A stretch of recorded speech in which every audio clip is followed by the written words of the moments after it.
Fellow Ambazonians, dear countrymen, despite the hike in targeted summary execution of our innocent people by Paul Biya's killer squads, I still believe we are now at the twilight of our political daybreak, emptying the combined worth and wealth of a lifetime fortune into the country of our collective dream. A place we can surely call home.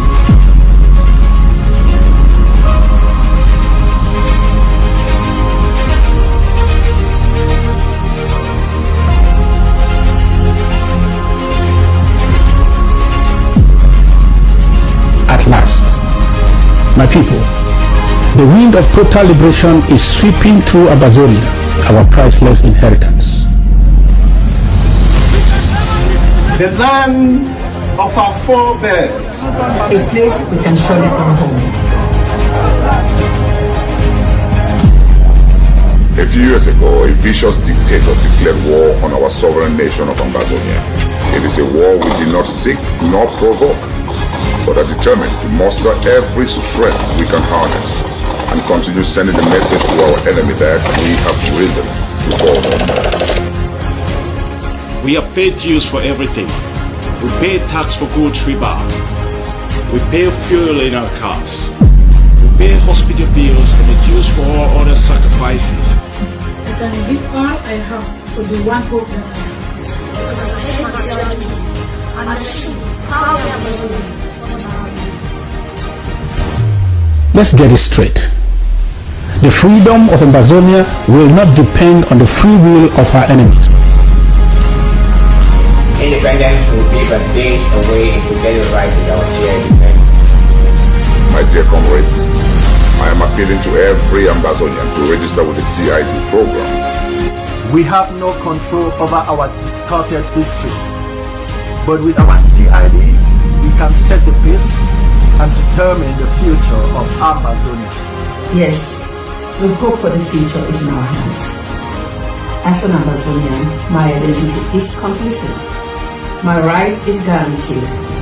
My vote will always count as I pay my CID. As an Amazonian, I will shape the future with my CID. With your CID of just $10 per month, the interim government is contract to fulfill all that you wish to be done. Let us build the freedom mentioned from the little block, which is our CID levy. There will be food for everyone, hope for every child, justice for every citizen when we pay our CID levy. Yes, the dream we can realize. With my compulsory independence dues, CID, I have the opportunity to give to the next generation a greater nation, better than we inherited. Yes, CID program is freedom made easy, freedom made cheap, freedom for Amazonia now.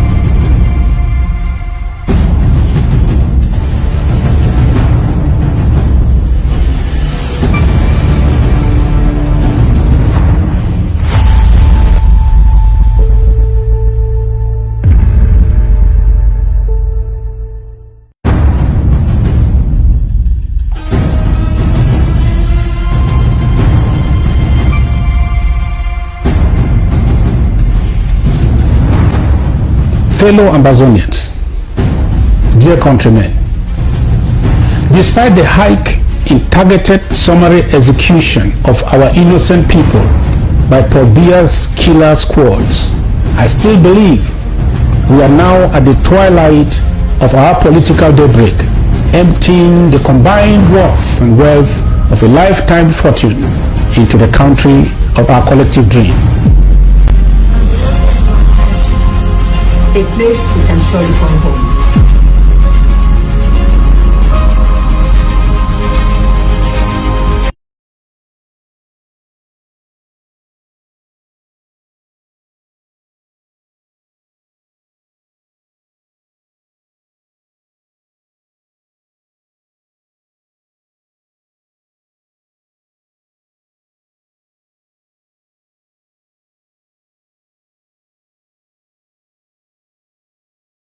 mutatu kwe mutakatokusa deni ofani dinyane mutu na mutute anabangian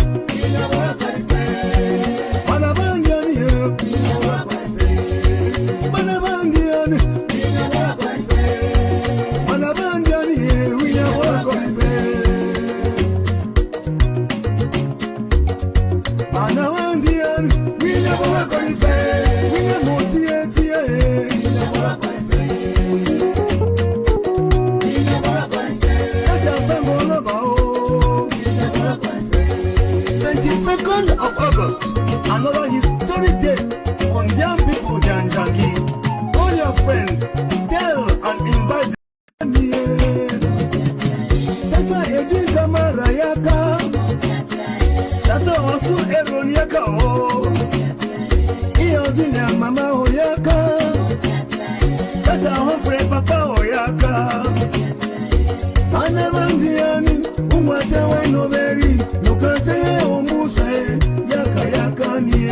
Anabandiani umwete weno beri lokate umbusa sungani munerenganyuwe anabaia hii nobody leo okay bokani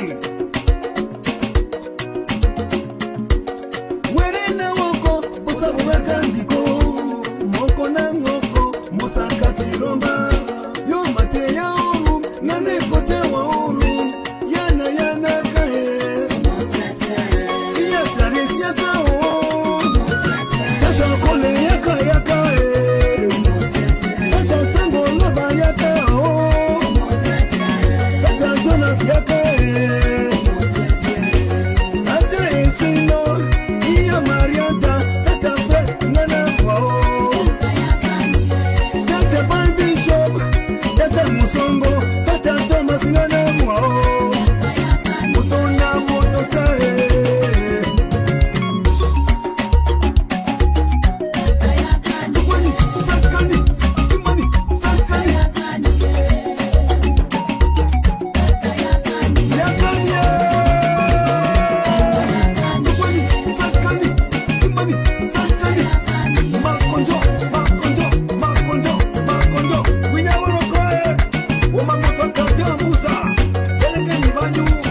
Archbishop Ebenezer,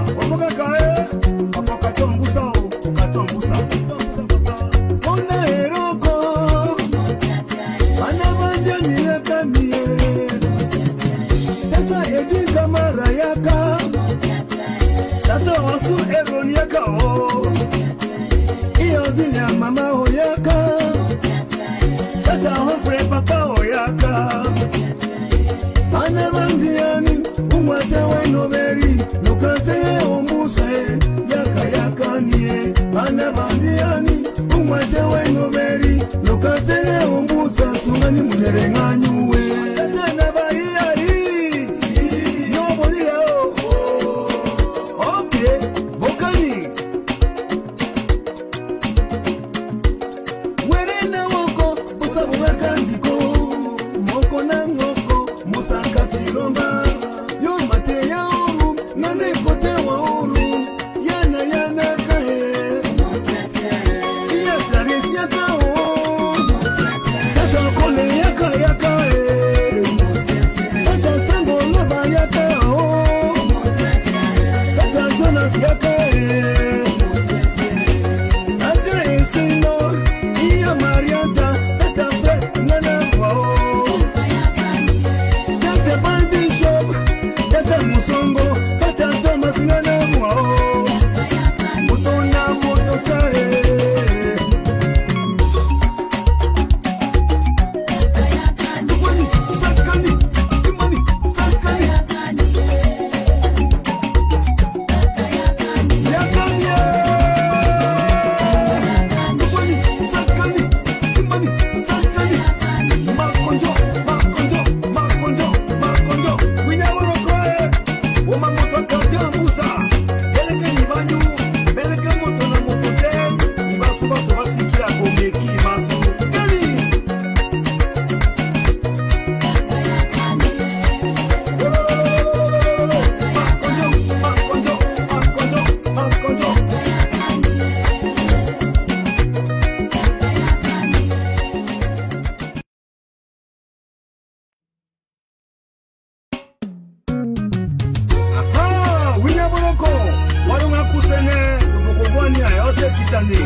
yasundangi eroko beleni mudabe beleni banyu mutu na mutu te dokitani aha ibaso bato aureke un volant de plaisir et peut-être du James encore un amour corripé un bon comment bato baso boroko yima seroko Sero no konye nyago se mokana nye denye wo Denye ke nyago nye denye Bato eba suboroko yima seroko Sero no konye nyago se mokana nye denye wo Denye ke nyago nye denye Ouais Mamwe ni denye denye denye Denye sokane nyago nye Oroko deniye deniye deniye Denisokane nyango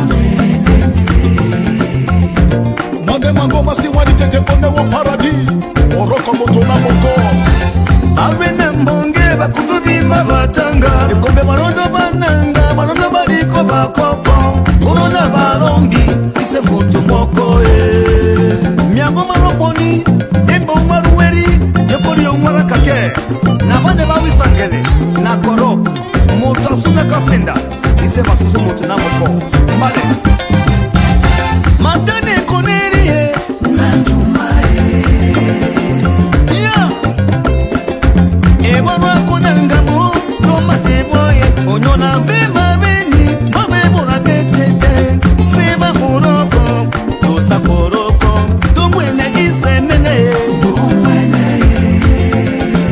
Chacho Domwene ise mene oh Domwene Was Akonjo Kumbani Ayuno banyo Waa Asano biko Wasi kare Napatizi katwa Roti Umani Sankani Kimani Sankani Kimani Nongongoro kote Ngane ngane nyongoi Oramo yungwane Okatore njayeno Tokwanirime Ngana moto mokoi Tomate mindako Okambina ekoko Itongi masusu Isari takae Watoba orokoi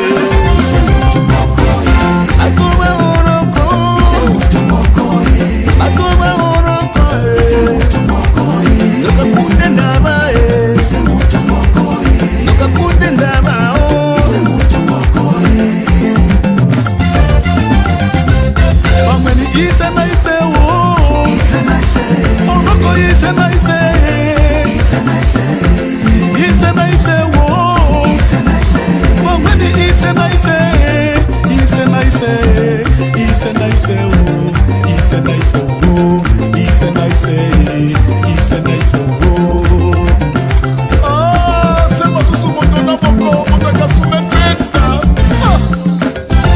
Let us learn to help each other. Wari yesungu ya mokere, hakesere wabuo. Uya moneke fa moto wa saru waka emae. Oroko let us love each other. Ise na ise, ise na ise wo. Ise na ise, ise na ise wo.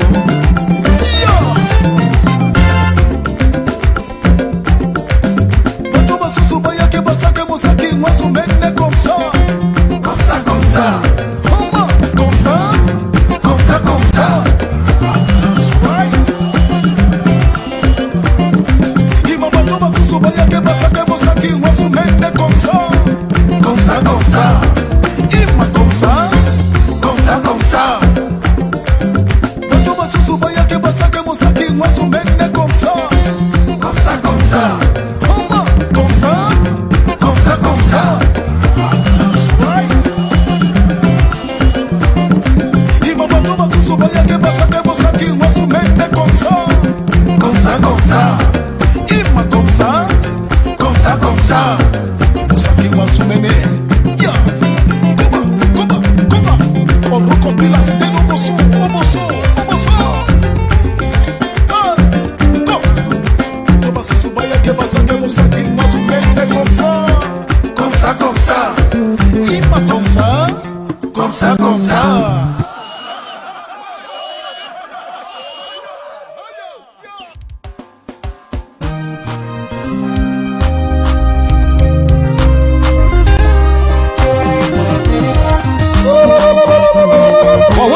Eboke kiaka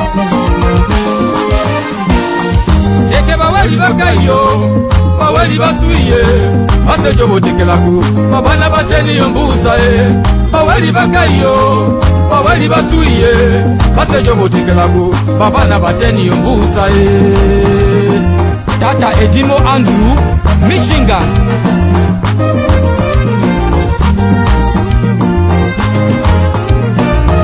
Eke bawali bakayo Bawali basuye Basejo botekelaku Babana bateni yombusa Bawali bakayo Bawali basuye Basejo botekelaku Babana bateni yombusa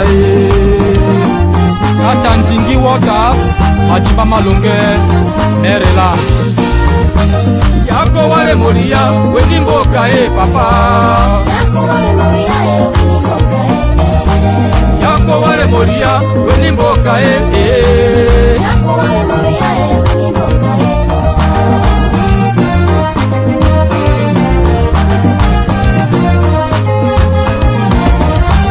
Yako wale moria weni mboka papa Yako wale moria weni mboka Yako wale moria weni mboka Yako wale moria weni mboka Dr. Ebongoza Tata mboka esananga yo Tatakaniye Ekondo tatakaniye Tatakani mamboka imasu tatakaniye Ima tatakaniye Tatakani mamboka Tatakaniye mboka yasu tatakaniye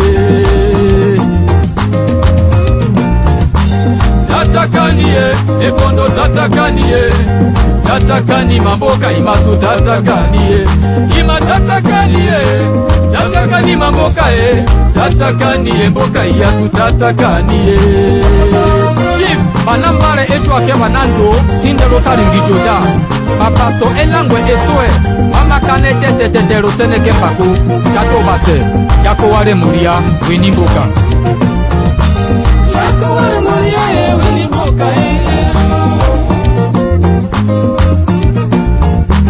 Yako wale moria weni mboka Chief Joseph Mokete Nebale Tata Ebu Kimbao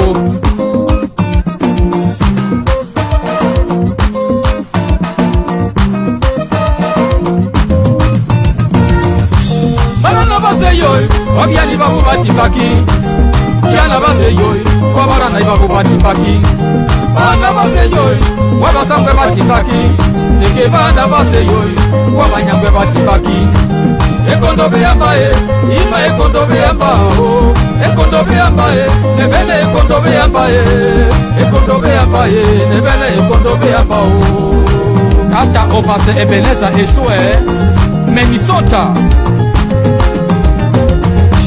Banana base yoy Wabiani babu batibaki Yana base yoy Wabarana ibabu batibaki Bana base yoy Wabasangwe batibaki Eke bana base yoy Wabanyangwe batibaki Ekondo beyambae Ima ekondo beyambao Ekondo beyambae Nebele ekondo beyambae Ekondo beyambae Nebele ekondo beyambao Mama Mary Obase USA Minnesota Mboka isananga yo Ayok Nyanga International Chongsen Kina Nenu nebegere Nenu nebegere Nenu nebegere Nenu nebegere Sera bebebe mbonyo Nenu nebegere Bogarop chibo vera Nenu nebegere Baware barop chibo mukusae Nenu nebegere Nenu nebegere Nenu nebegere Nenu nebegere Nenu nebegere Sera bebebe mbonyo Nenu nebegere Bogarop chibo vera Nenu nebegere Baware barop chibo mukusae Nenu nebegere Ayonge yonge bot Mo kukuri anawalanta Mebe ngebe kama tu mantang daga nene Beti nyonya kake wakaba rome Mega ibiri Mebe nge sese konkai Moses Mebe nge sese ko bison bakia Mebe nge Dr. Evan Ebai Manto sentang daga ne Mega ibiri Beti nyonya kake wakaba rome la justice aya Paula Bine Nemo Manu Mevre Wonkontua Tosentang Daranene Mega Ivri Seseko Abonduku Eret Nemo Manu Esongo Ibo Apuno Alicious alias Tapo Block of Bajonta Kingdom Mevre Wonkwa Matosentang Daranene Aha Tato base Sony Mbo Rumbuaka Meki Masume Kweli Niko Pai Nikolo Sobura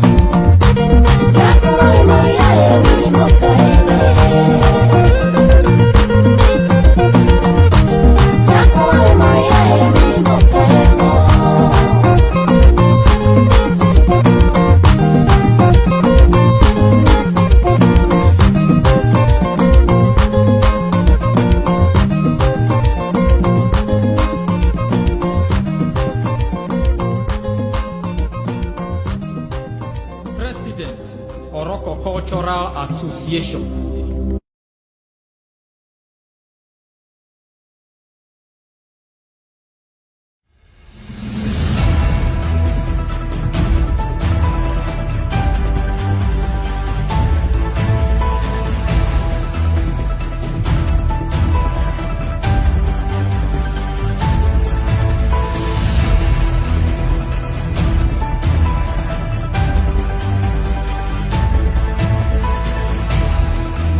Every tool they could need.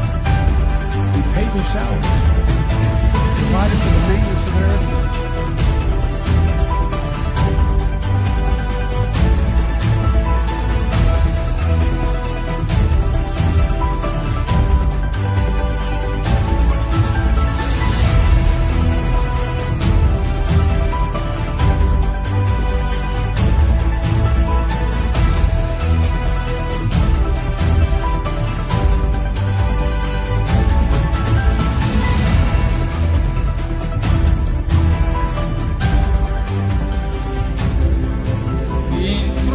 Mediko amobe akamba Amapembe java sese na bahia Joe kendene keise uliongoi President Oroko Cultural Association Takamba mene Nanje Wasumana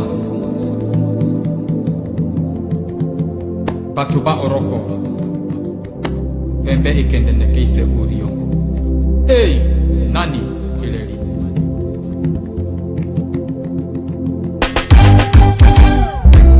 Ituka iyo meki masuma uroko.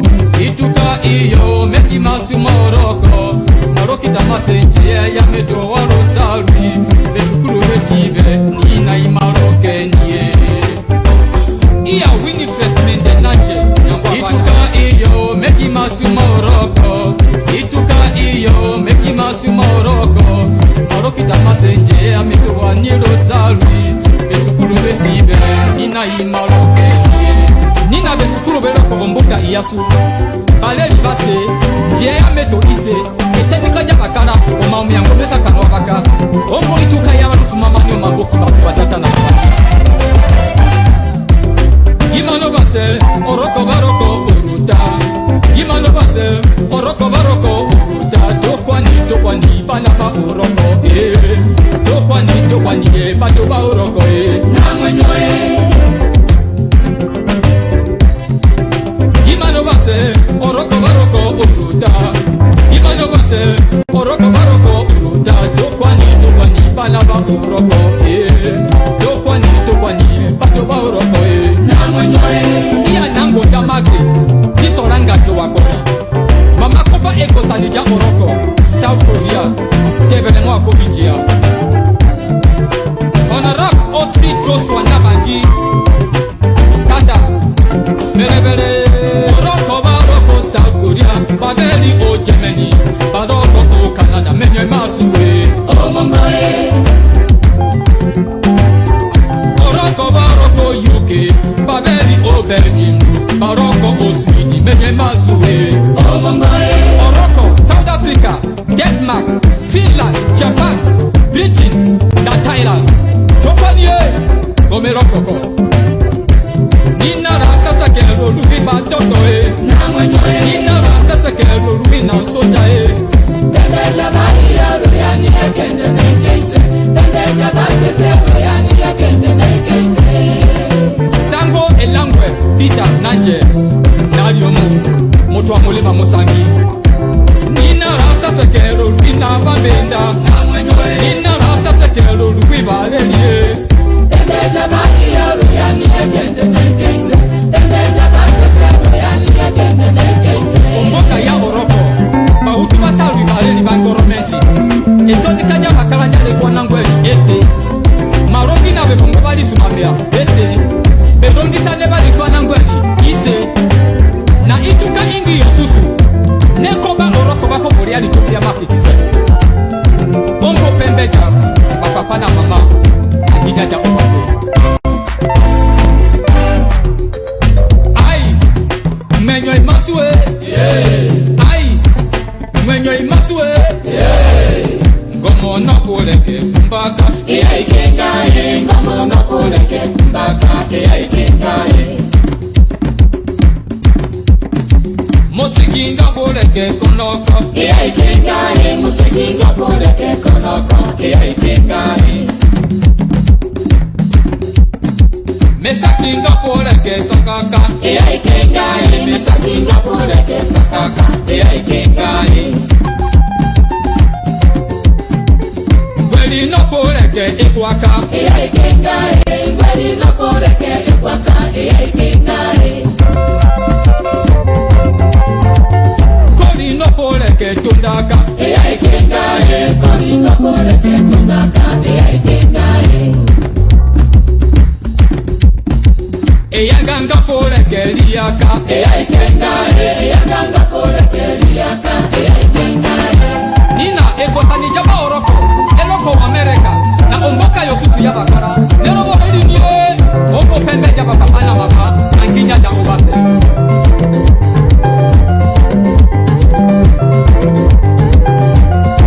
Nanje music production na tokole mapinge Nanje music production na tokole mapinge Tokwa ni toza kiba na ba oroko Tokwa ni toza ki musiki mambuka Nanje music production na tokole mapinge Nanje music production na tokole mapinge Tokwa ni toza kiba na ba oroko Tokwa ni toza ki musiki mambuka Nanje music production na tokole mapinge Nanje music production na tokole mapinge Tokwa ni toza kiba na ba oroko Tokwa ni toza ki musiki mambuka Pale mbajo kuba musiki mambuka Pale muna Pale muna Pale muna Pale muna Gomo vijuri Wamotote mawake Hato kiasa ke gomo Eba Eba Eba Eba Gomo vijuri Eya sumele Sekakani Eba Eba Odi kome balue Obe kora barombi Oliveja bataka Nayo Moja katereo Sekeli takali kominjea Sekeli takali kominjea Ima sekeli takali kominjea Sekeli takali kominjea Ima sekeli takali kominjea Ima sekeli takali kominjea Sekeli takali kominjea Ima sekeli takali kominjea Sekeli takali kominjea Ima sekeli takali kominjea Nani Hilary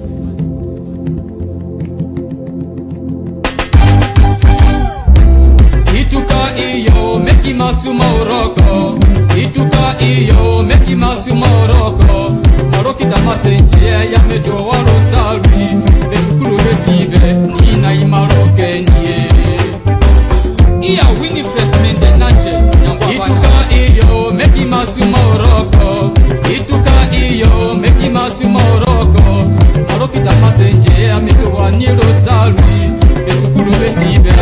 na imaloke nina besukuru beloko bomboka iyasu baleri base die ya meto ise etenika ja bakara omamu yango mesa kanobaka omo ituka ya balufu mama ni maboku batata na baba Gimano base oroko baroko uruta Gimano base oroko baroko uruta Tokwani bana ba uroko Tokwani bato ba uroko na mwenyoe Gimano base oroko baroko uruta Gimano base oroko baroko uruta Tokwani bana ba uroko Tokwani bato ba uroko na mwenyoe Iya nango da magnet Tisoranga jowa kori Mama kopa eko sanija oroko South Korea Kebele mwa kovinjia Honorable Osti Joshua Nabangi Tata Bele Oroko baroko South Korea Babeli o Germany Baroko o Canada Menyo masuwe O mongoe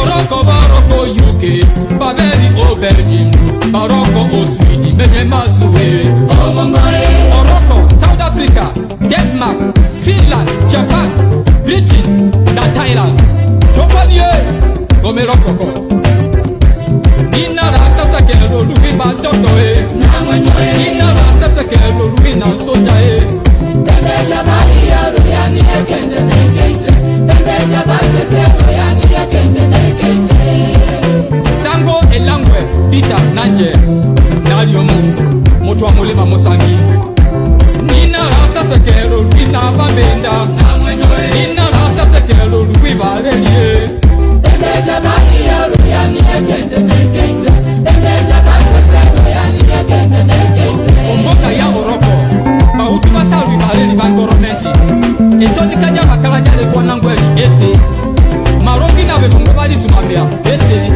Berongi sane bali kwa nangweli ise Na ituka ingi ya susu Nekoba oroko bako moriani kupia mapikise Ongo pembeja Papa na mama Akijaja opaso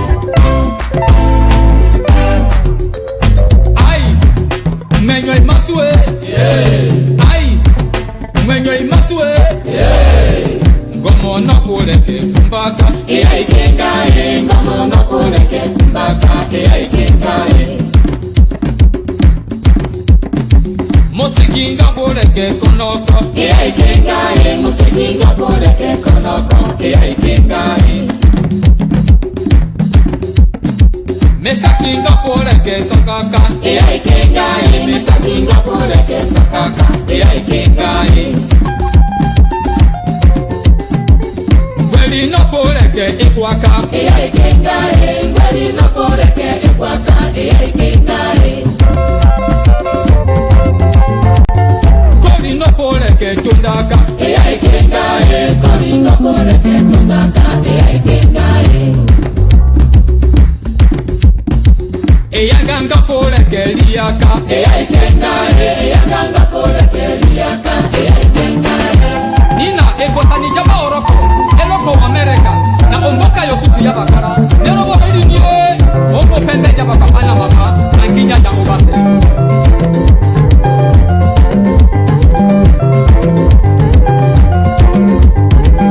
Nanje music production na tokore mapinge Nanje music production na tokore mapinge Tokwani nosake banaba oroko Tokwani nosake musiki mamboka Nanje music production na tokore mapinge Nanje music production na tokore mapinge Tokwani nosake banaba oroko Tokwani nosake musiki mamboka Nanje music production na tokore mapinge Nanje music production na tokore mapinge Tokwani nosake banaba oroko Tokwani nosake musiki mamboka Bale majo kuba musiki mamboka Bale muna Bale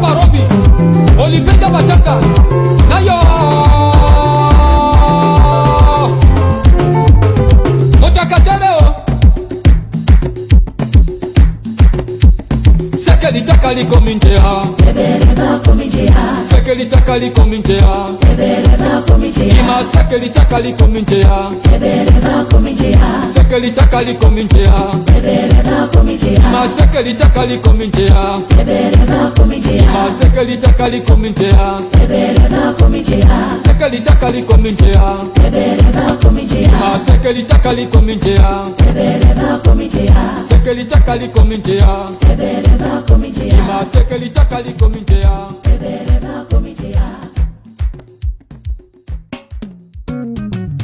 Aha, wina boroko walunga kusene ukubwani ayose kitani yasundangi eroko beleni mudabe beleni banyu mutu na mutute do kitani. Aha, ibasubato kalubereke pasaka yongwene mutu na mututato kwe mutakatombusae deni mufani dinene mutu na mutute.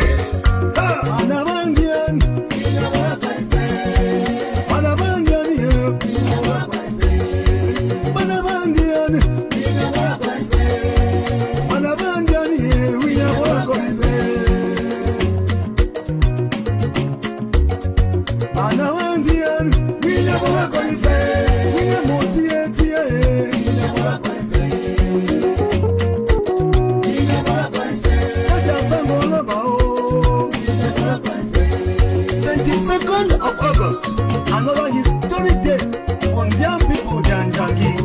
All your friends, tell and invite them.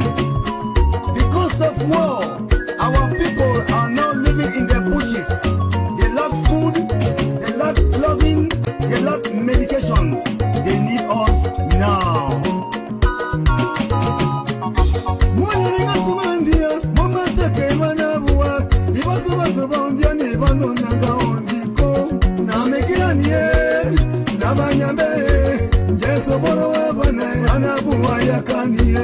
Archbishop Ebenezer, Omogakae, Apokatombusa, Okatombusa, Onda Eroko, Anabandiani Yakanie, Tata Edinka Marayaka, Tata Wasu Eroniaka, Iodilia Mama Oyaka, Tata Hofre Papa Oyaka. Anabandiani umwate wenoberi nukate ombuse yaka yaka nie. Anabandiani umwate wenoberi nukate ombusa sungani munerenganyuwe. Nanabaia hii yobolile okay bokani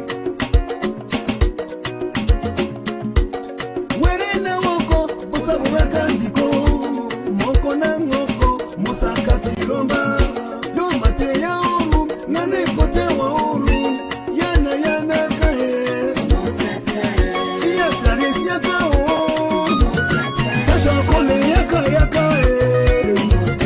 kata sango loba yaka o kata jonas yaka ate esino iya marianta kata fred nana kwa o kata bandi shop kata musongo kata thomas nana kwa o mutona motokae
Aha.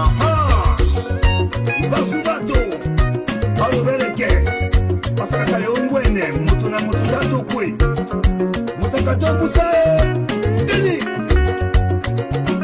mufani kinyene mutu na mutute anabangian manabangian manabangian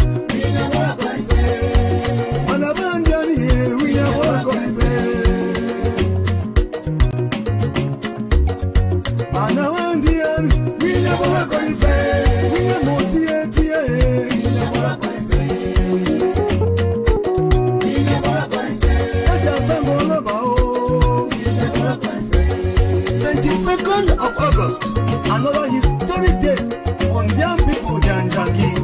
All your friends, tell and invite them.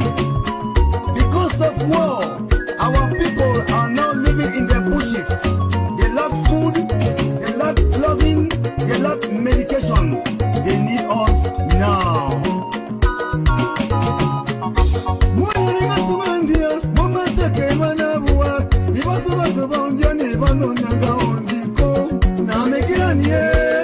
Nabanyambe, Jesu boro abane, anabuwa yakaniye. Archbishop Ebenezer, omokakae, apokatombusa, ukatombusa, papa. Ona eroko, anabandani yakaniye. Tata ejinga mara yaka, tata wasu eroni yaka o. Iyo dinya mama hoyaka. Tata hofre papa oyaka anabangiani umwate wenoberi nukate ombuse yaka yaka nie anabangiani umwate wenoberi nukate ombusa sungani munerenganyuwe tata baiyari nobodile okay bokani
another historic date on young people Janjangi.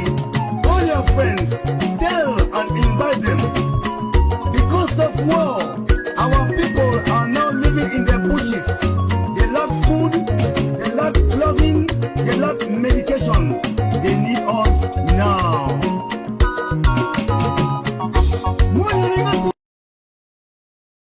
bondia momuteke manabuwa ibasu bato bondia ni bano nanga ondiko na mekiranie na banyambe njeso boro abana anabuwa yakanie Archbishop Ebenezer omokakae apokatombusa okatombusa ona eroko anabandia ni yakanie tata ejika mara yaka tata wasu eron yaka o iyo dunya mama o yaka tata hofre papa o yaka anabandiani umwate wenoberi nukate omuse yaka yaka nie anabandiani umwate wenoberi nukate omuse sungani munerenganyuwe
Chinese are ruling the Chinese land.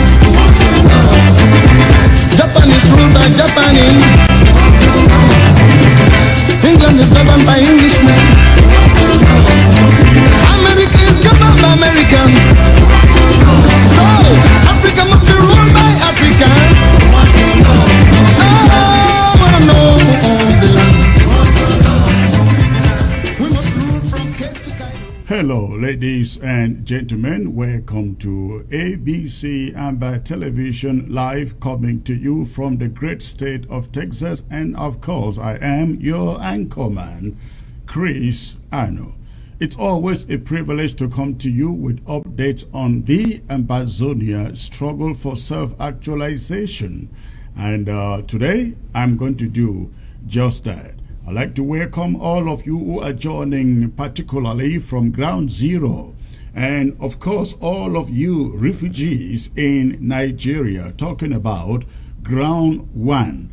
And every one of you, friends of Ambazonia, sympathizers of Ambazonia, who are joining from the rest of the diaspora, talking about Europe, talking about Asia, talking about the continental USA, and of course, South America. Welcome, ladies and gentlemen, to ABC Live. Again, from the great state of Texas, I got so much to bring to you today. And for those of you who are watching by way of Facebook, do me a favor, within the twinkle of an eye, let us hit the 700 mark. Go ahead, hit your share button, for those of you, again, on Facebook. And of course, YouTube is also live. Thank you. Those of you on YouTube, unfortunately, I can't say you should hit your share button, but because I know YouTube doesn't have a share button as good as Facebook. So, but for those of you on Facebook, I am depending on you. Go ahead and hit that share button. I see here Peter Francis Adufa, the liberation of Ambazonia, he says, is inevitable. You are right, sir. Peter Francis, again, it's another person. Julius Ng, thank you, ABC Amber TV, he writes. And I also see Abong Johnny.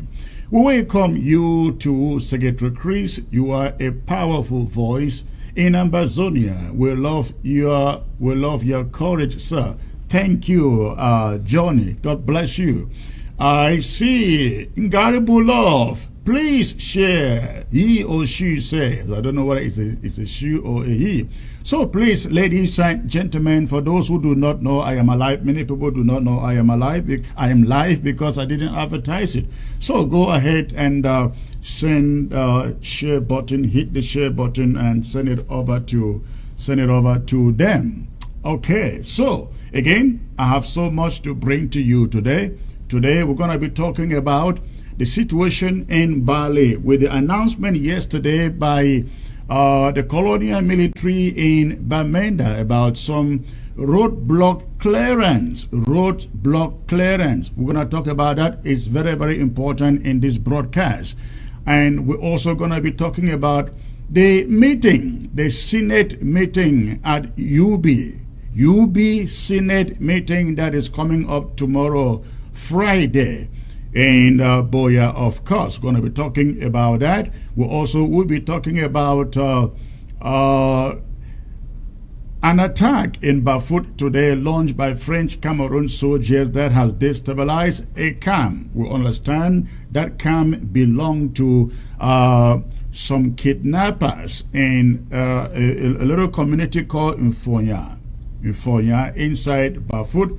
Going to be talking about that. Also, we'll be talking about Cho Ayaba.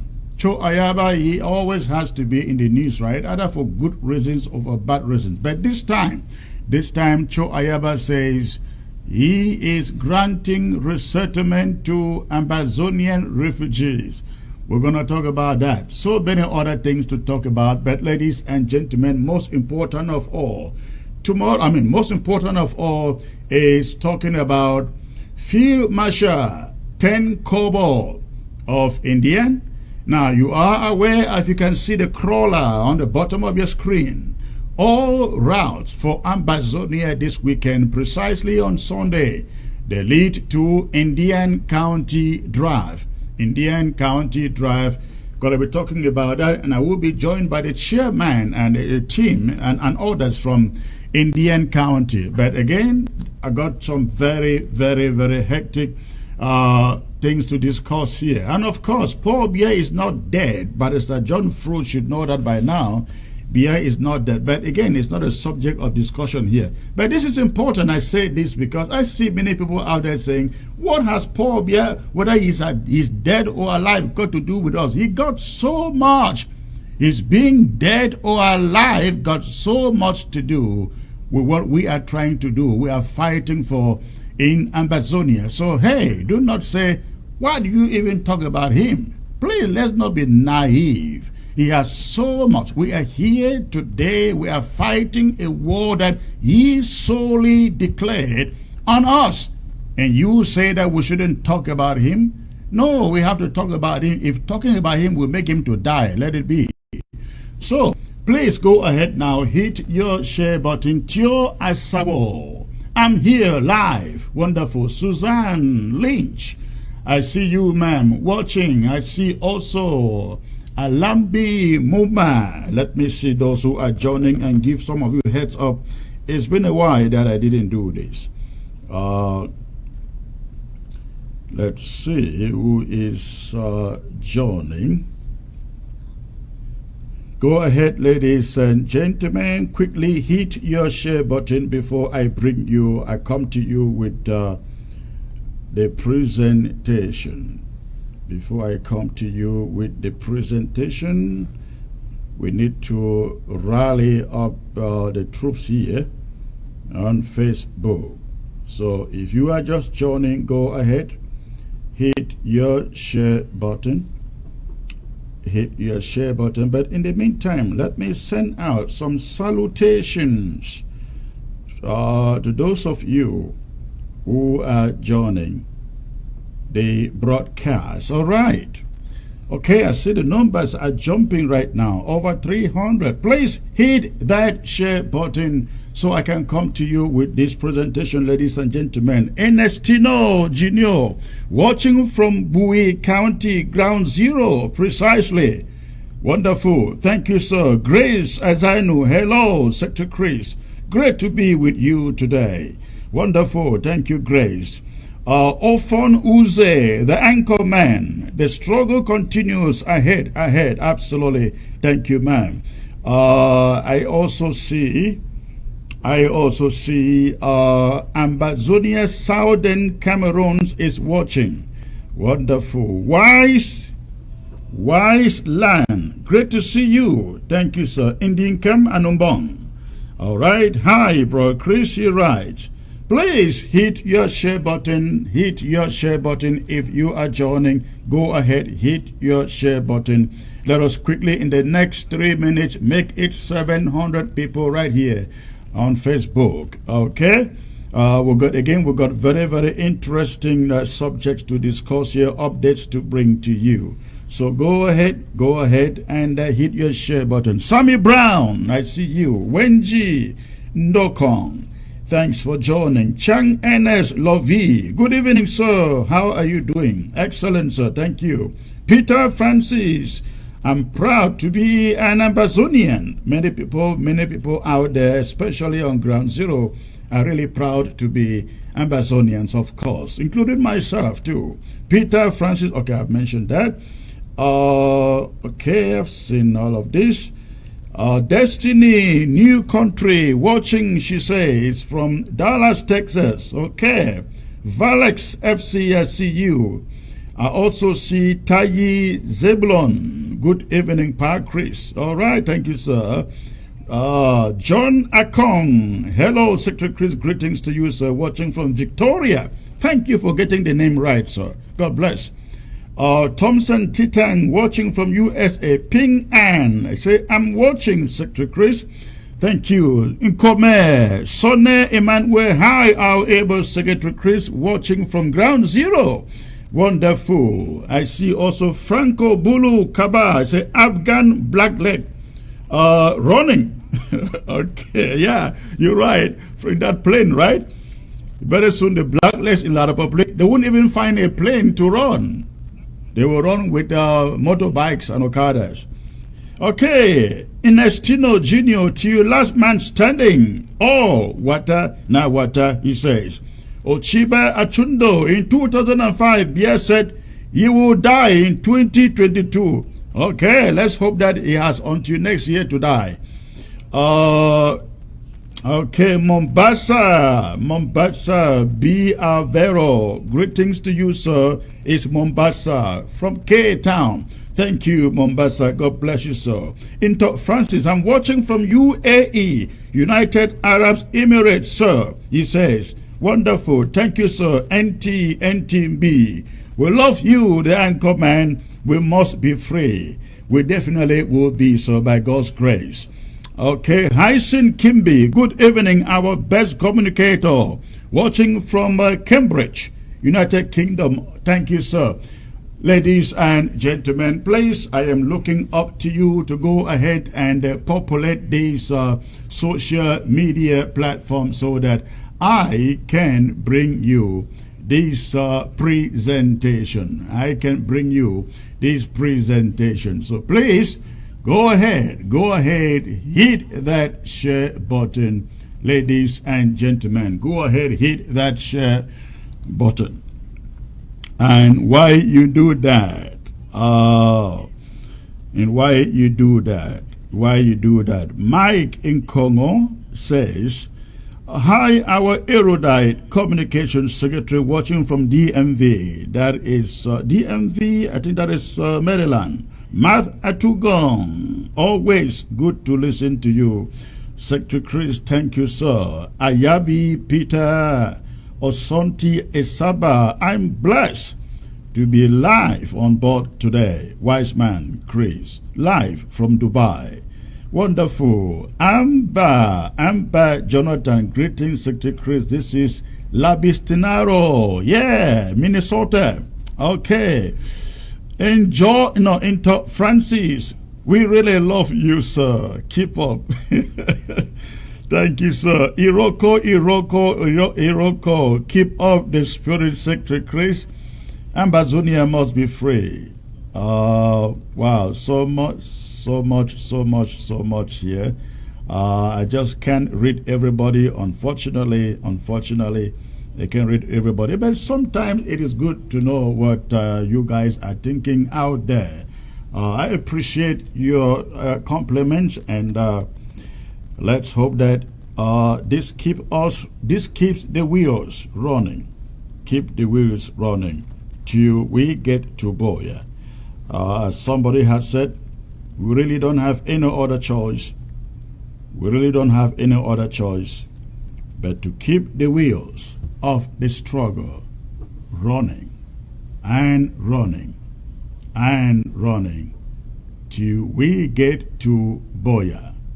Now, ladies and gentlemen, while you go ahead and hit your share button, let me come to you with the subjects of the day, the issues of the day. And let me come to you with this piece of information that I came across out there from the activist Cho Ayaba. Now, you all know Cho Ayaba operates what he calls AGOF-C, and of course he also calls himself the commander-in-chief of the ADF. Now, they do not want you to believe, they even believe in the idea of a government. But his titles tell you exactly what their little caricature of AGOF-C looks like. Of course, they call it a government. It's a government, but they don't want anybody to believe that they even think about a government, because to them, the interim government should not be there, was never supposed to be there. But they run a government. I remember sitting in South Africa, a hotel in South Africa. I think that was 2018.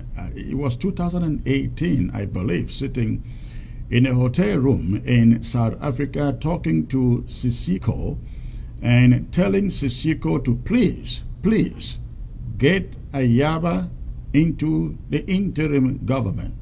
Let Ayaba manage the military affairs of the interim government. And Sisiko said to me, listen, Chris, I have done everything to bring him on, and he will not. And Sisiko said to me, but if you insist, he is your friend. Talk to him. Talk to him. And I picked up my phone and called Cho Ayaba, and I said, listen, I really think that you should consider this position, get into the interim government and run the military department of the interim government.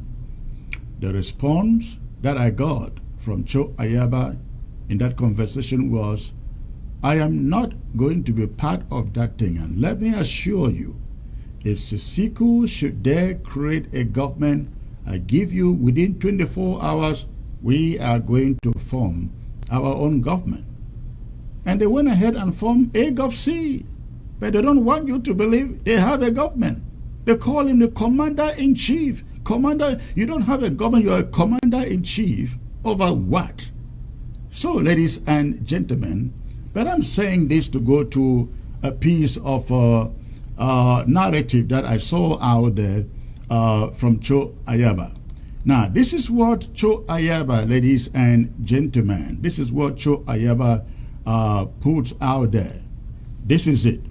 Now, Cho Ayaba wrote, ladies and gentlemen, after a careful assessment of the situation,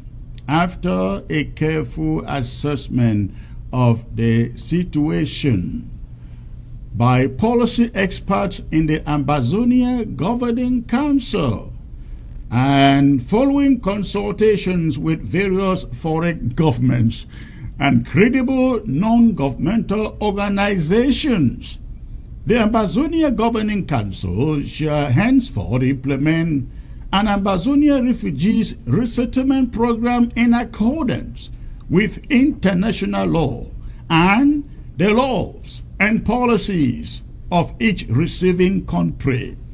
Now, I don't understand, ladies and gentlemen, whether Ayaba actually understands what refugee resettlement means, what it is all about. But listen to his statement. After a careful assessment of the situation by policy experts in the Ambazonia Governing Council and following consultations with various foreign governments and credible governmental organizations, the Ambazonia Governing Council shall henceforth implement an Ambazonia Refugees Resettlement Program. Implement an Ambazonia Refugee Resettlement Program. Ladies and gentlemen, I just want to believe that all of you out there listening to the sound of my voice understands what a refugee resettlement program is all about. And let me be open up to you a little bit. I am, Chris Anu, is a beneficiary of a refugee resettlement program. I benefited from that program to come to the USA as a refugee in Nigeria. Now, a resettlement program is not something that anybody except the receiving country decides. I want you guys to understand the kind of the con personality that this gentleman, Cho Ayaba, is. The message he is trying to pass here is that with his organization, through his organization, they are talking to experts, they are talking to some governments, they are talking to some non-governmental organizations who will resettle Ambazonian refugees to those various countries. Now, this is a man, ladies and gentlemen, who has never, since the beginning of this war, set foot on any refugee camp. We have I think 3 or 4 refugee camps in Nigeria. He leads an organization with which he wants us to believe that he is the leader of Ambazonia. But he has never set foot on any refugee camp in Nigeria. But he wants you to believe. He had just spoken to some governments, to some international organizations. He had just spoken to groups that will help his government, AGOVC, resettle Ambazonian refugees out of Nigeria, and he himself, Cho Ayaba, has never as much as set foot on Nigeria, talk less, ladies and gentlemen, of sending a bottle of water to any of those refugee camps. Never. If he has done it, maybe they can show us the photographs. If he has done it, let him show us the images, the footages coming from that exercise. We have seen again and again and again, and I don't need to present those images here because they have been here on ABC again and again and again. We have seen the efforts of the Department of Health and Social Services on ground one in these refugee camps. We've seen the amount of food, even those in jail. We've seen them raise funds to send food to refugee camps in Nigeria. But Cho Ayaba, the con man that he is, wants us to believe that even when he has not as much as sent them a piece of bread, he is working on resettling them to countries in Europe. And this is the kind of propaganda that this man has been running for on the social media for the past 4 years and counting. He wants us to believe he's engaged in the same struggle with all of us. He wants us to believe he controls 80%, ladies and gentlemen, of ground zero.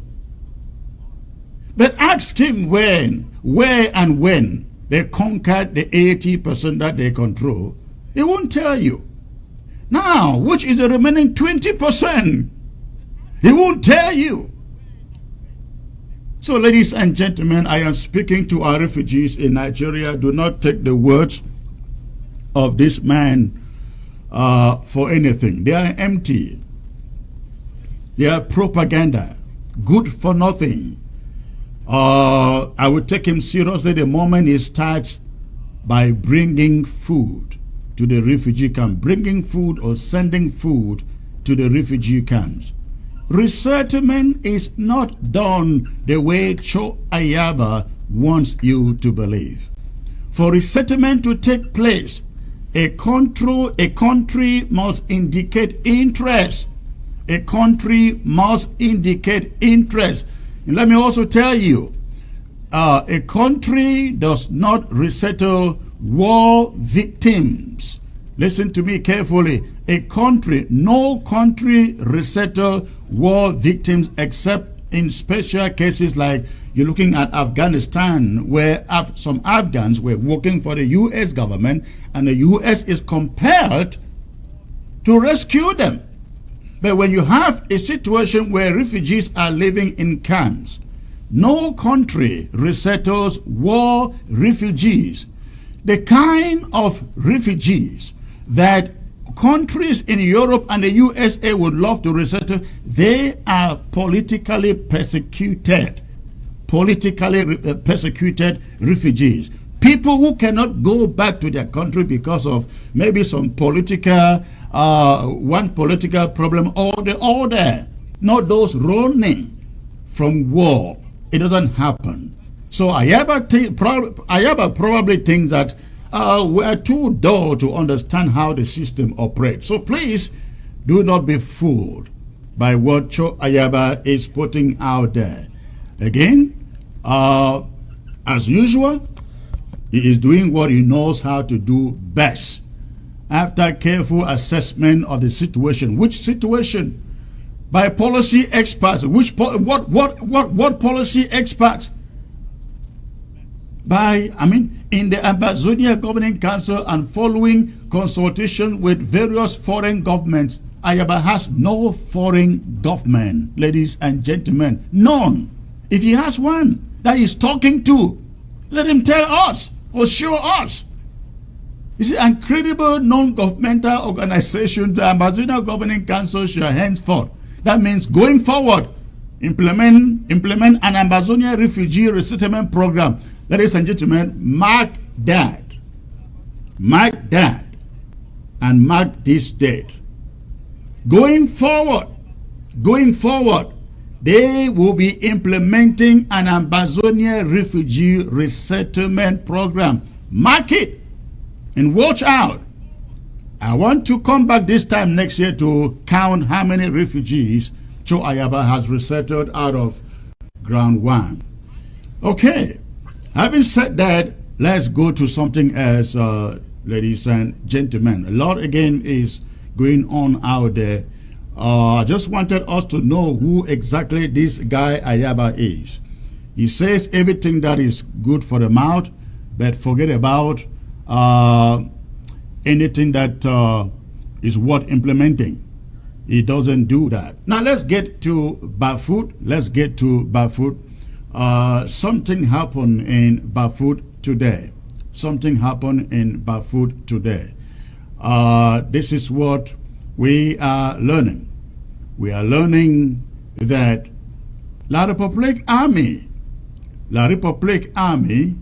invaded a little community in Bafut called Infonya. A little community in Bafut that is called Infonya. They raided a camp in that community, and they were able to pick up a number of so-called Amber boys. Now these are not, they are not Amber fighters. They are the kidnappers that we have heard again and again of in that place. Kidnappers we have heard of again and again in a village in Bafut called Infonya. Now the images that you find on your screen, they are images coming from that mission carried out by the occupying French Cameroon terrorist soldiers. They invaded that camp. The lady you find on your screen we understand that was one of those caught among the so-called fighters, alleged fighters in that camp. Now, the news media is reporting what took place there as an invasion of a kidnappers camp. An invasion of a kidnappers camp inside Bafut. I have consulted, ladies and gentlemen, with the Bafut LGA leadership, and they have disclaimed any knowledge of any camp belonging to the LGA in that locality called Infonya in Bafut. In other words, they have distanced themselves from that camp. That is to say that the people, so-called Amber fighters, caught up by French Cameroon occupying forces in that camp, were some of the kidnappers who have made people's lives in Nkwen, in Mankon, in Bafut very, very miserable. This interim government will never stand behind such rook fighters, such crooks. Then I wouldn't call them fighters. They are kidnappers, they are killers, highway robbers, and we are glad that La Republique is helping us in this case to get rid of them.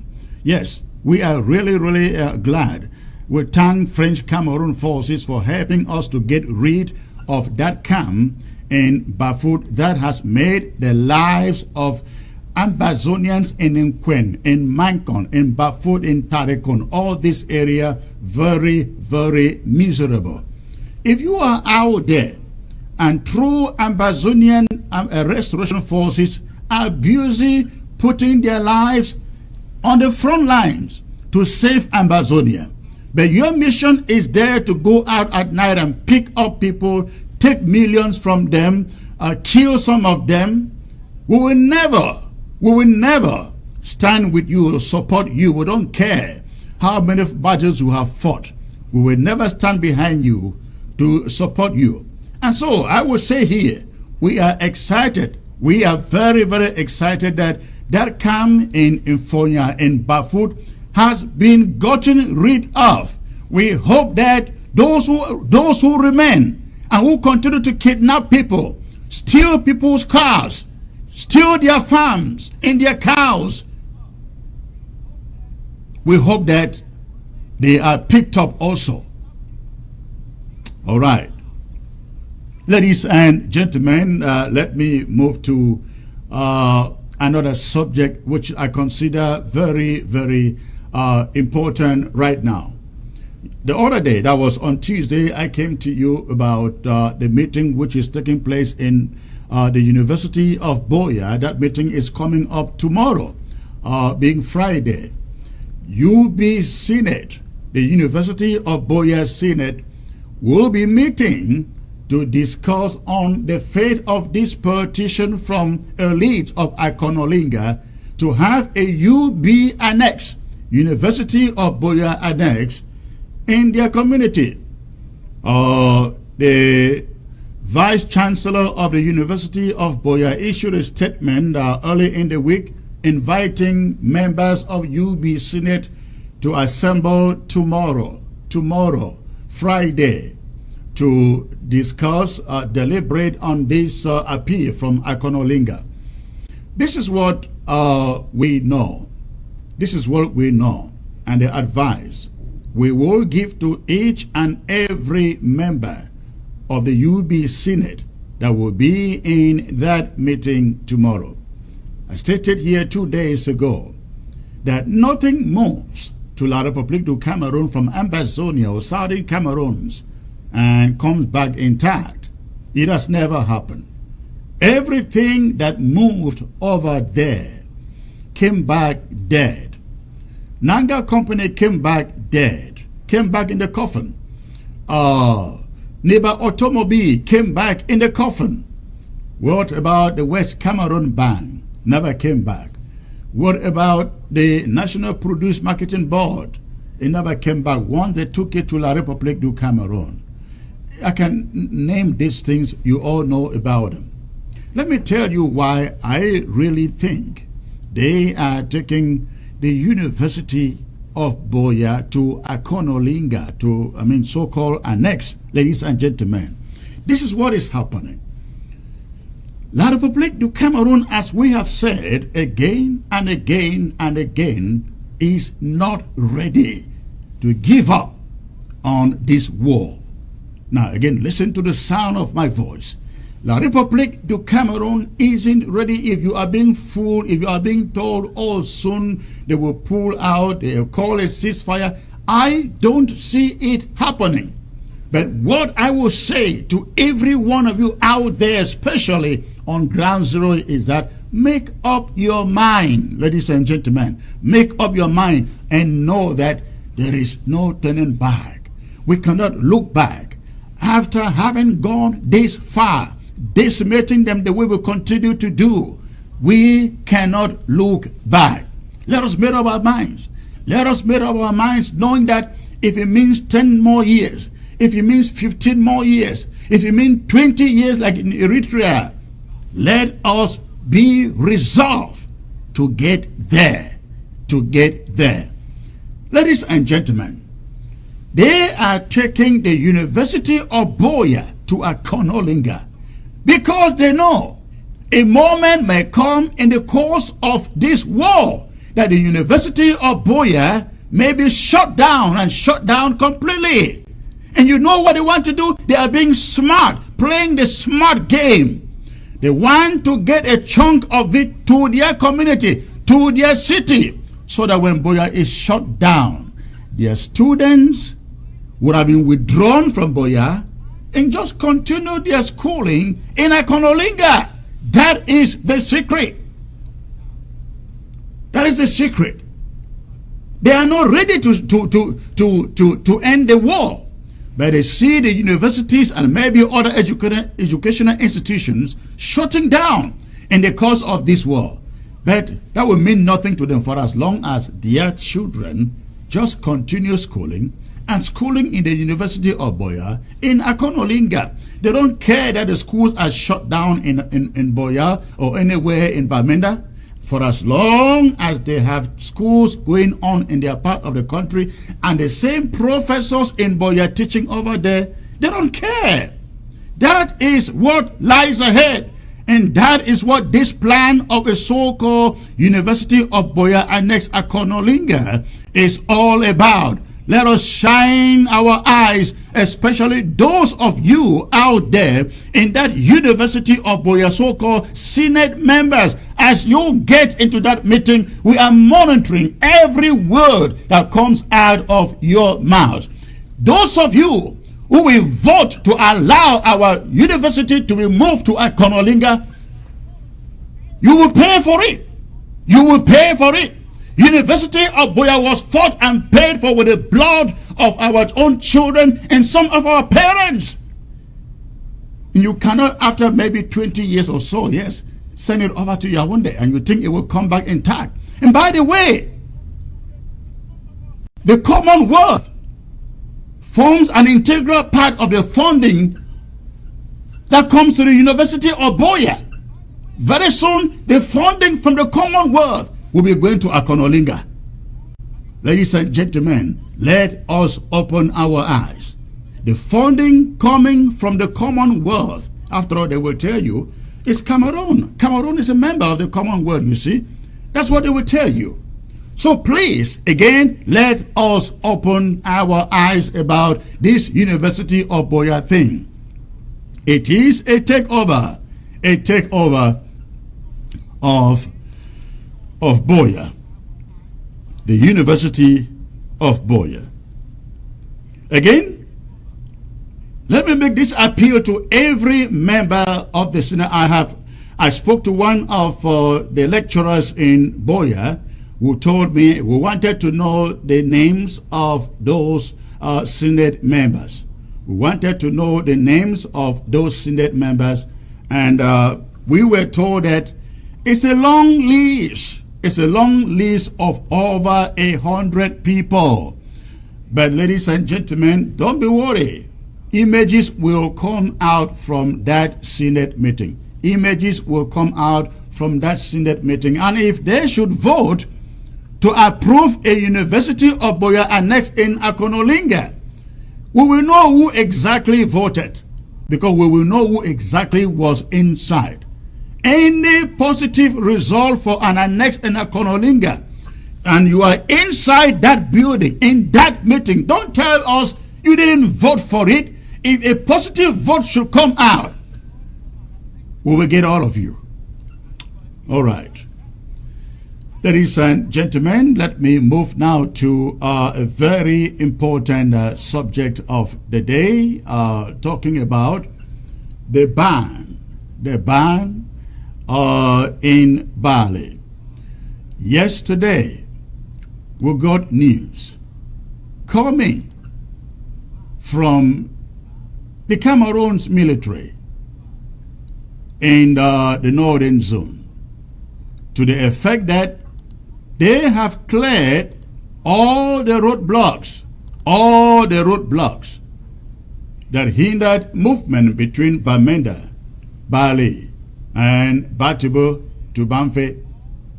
And they were appealing for every road user to feel free, go out, use the roads.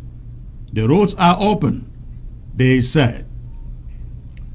Ladies and gentlemen, I come here today purposefully to let you know, if you are on ground zero, precisely in Mezam, that is Bamenda, Tubah, Bali, Batibo, that is in Momo now. The road between Bamenda and Batibo is not passable for any four-legged vehicle. Anything that has four legs or four wheels, that road isn't open for any of your vehicles. There may not be any roadblocks. They may have been removed for real. But listen, the restoration fighters have not been removed. The restoration fighters are still there. We are asking La Republique du Cameroon colonial forces, occupational forces in Bali.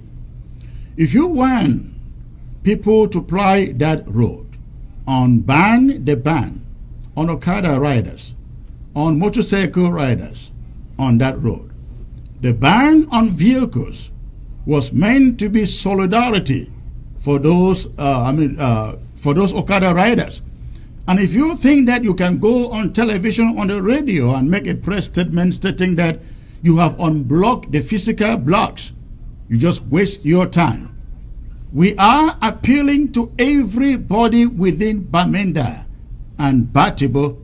If you have a car, a vehicle, including military vehicles, you do not want to risk your life, please stay away from that road. The order was a 3-month ban. A 3-month ban. We are only banning the vehicles.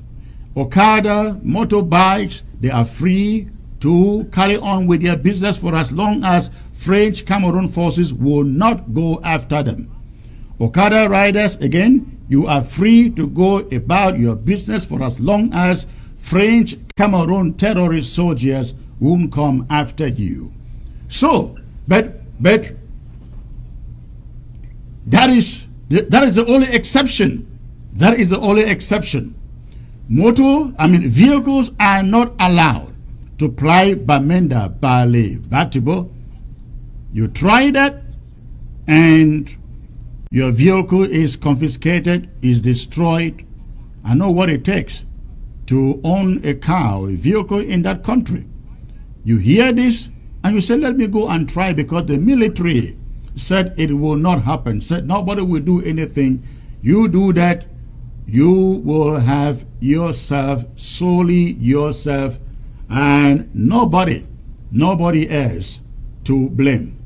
These guys that you see on your screen, the Cameroon military, they cannot even save themselves, ladies and gentlemen. They can't save themselves. How do you think they will protect you in your vehicle plying the Bamenda, Bali, Batibo road? It isn't going to happen. That road will remain locked down to vehicles, with the exception of bikes and Okada riders, until the ban on Okada riders has been uplifted. That is the decision that has been taken by both the Bali local government and the Mezam local government. I am joined, ladies and gentlemen, by the chair, the spokesperson for Bali LGA. Comrade, I don't see your microphone on. I don't see it. It doesn't appear your microphone is okay. I see it now. Wonderful. I am joined, ladies and gentlemen, by the chair for Bali local government, the spokesperson, not the chair for Bali local government. Comrade, thank you for joining me. There has been some deliberations within Bali local government recently, and Mezam County in general. You listened to the statement coming from the Cameroon military yesterday, talking about unblocking all the barriers that were between Bamenda, Bali Road. And they are asking the population to get back to the road. What are you hearing? What have you heard from Ground Zero today after that announcement yesterday? Tell us. Thank you very much, Secretary. And it just makes me to laugh, because fact to be said is that the roads were not blocked. There were no barriers on the road. We could see other media outlets reporting people moving around on trucks, carrying things up and down. There was no roadblock. It was just in retaliation to what La Republique said, that they had blocked motorbikes from moving around in Bali, that the Bali Restoration Forces under the Bali LGA gave a counter offer to this order by saying that if you are going to block our bikes from moving in Bali, which is what our parents, our farmers, our day-to-day people in Bali, they used to transport the sick, the helpless, the children to go to school. If you are going to stop that, we give a verbal order. If you block that, we are going to say a contrary, that if you block that, we are going to counteract that by saying that no four-wheel vehicle moves in Bali. We did not have to waste our time to go and put things on the road for that order to be respected. That order came out from the Bali Restoration Forces under the leadership of our LGA and was respected. So saying that they went and they unblocked the road, it's just a laughable thing. That speaks louder than words. That order was so there were actually Restoration Forces, no roadblocks. and it was respected. There were no roadblocks. The roads were empty. They were movable roads. But once our Restoration Forces, under the leadership of our LGA and under the leadership of this interim government, when that order came out, nobody would even think of daring to enter a road. They came to Bali and said they were unblocking roads. They fired on the streets. They shot. They fired bullets up and down. We have seen it in other medias, but nobody. Yeah, I think we heard the audios until now, coming from Bali. Until now, as we speak, yes. Until now, as we speak, there's no roadblock, but nobody would dare to plow that road because once our Restoration Forces under the LGA of Bali makes a statement, everybody succumbs to it. Period. Okay. Now, how about Tubah? Mezam County had a meeting in which they tried to make sure that they locked down between in Mezam as a whole. Tell us what you know about the Mezam ban. Well, the Mezam ban was in solidarity with the Okada riders in Bali.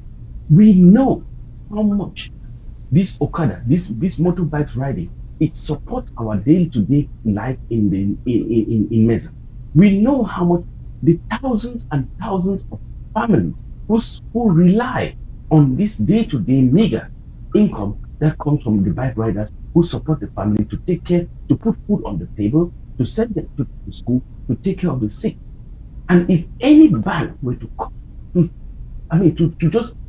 to rent people, moneyless, penniless, it was a move that Mezam had to come into play to say that if you want to crumble the basic source of income of our people, we are going to crumble your own too. So Mezam came in solidarity to support the Okada riders in Bali that we are not going to leave you alone. We are going to support. If this Republique government is going to come and stop you from getting your daily bread, we will stop them also from getting their own daily bread. We know the number of controls that exist between Mampe and to get to Bamenda. How much money these people are getting from drivers in millions, in tons and tons of millions every month from drivers and people who are flooring that road. We say if you're going to stop the people in Bali, if you're going to stop the people in Bali from getting their daily bread, we will stop your own daily bread too. If you're going to stop the mega sum, if it's going to be 10,000, 20,000, we will stop hundreds of your millions also. And that ban has been respected and it is still in place. Anybody who thinks contrary from whatever general, they call his name, came on the air and said, it's just a waste of, it's a laughable man. Now, what are the people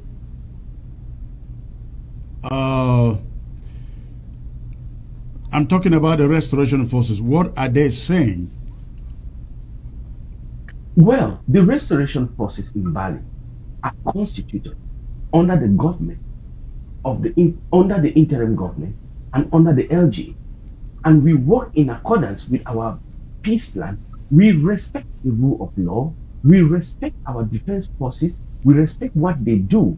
So what the Restoration Forces in Bali are saying is that they're just laughing, because when they heard the news that barricades have been removed on the road and the road is movable, they were just laughing like, hey, who even blocked the road? Who put barricades on the road? Because they didn't do that. They just gave an order and it was respected. So it's just like, wow. The Republic will just sit in the blink of an eye, just come and shoot bullets in the air, bring drones to frighten the local population in Bali, and the next day they go on the media and say, oh no, we cleared the road and now it is movable. Talk to one person, a single soul in Bali, who will tell you that that road is movable. Then you call me a dude. So where did they remove these roadblocks that they want the public to believe they went out and they took out the roadblocks? Comrade Chris, you have seen for the past 4 or 5 years in this revolution, when they go out on the street to clear the road, to fix bridges, they have the media in their eyes. They have CRTV propagating the street and they are recording. Would show me a single image that has been on the air to say that there's a roadblock in Bali. Right, there is none. Okay, so that goes to say. In fact, talking about that on the ground.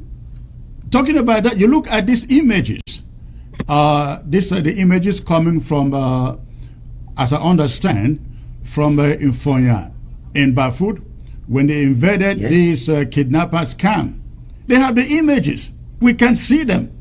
But the images of them taking out these roadblocks, they don't exist. That answers my question. You don't have to say anything. That says it all.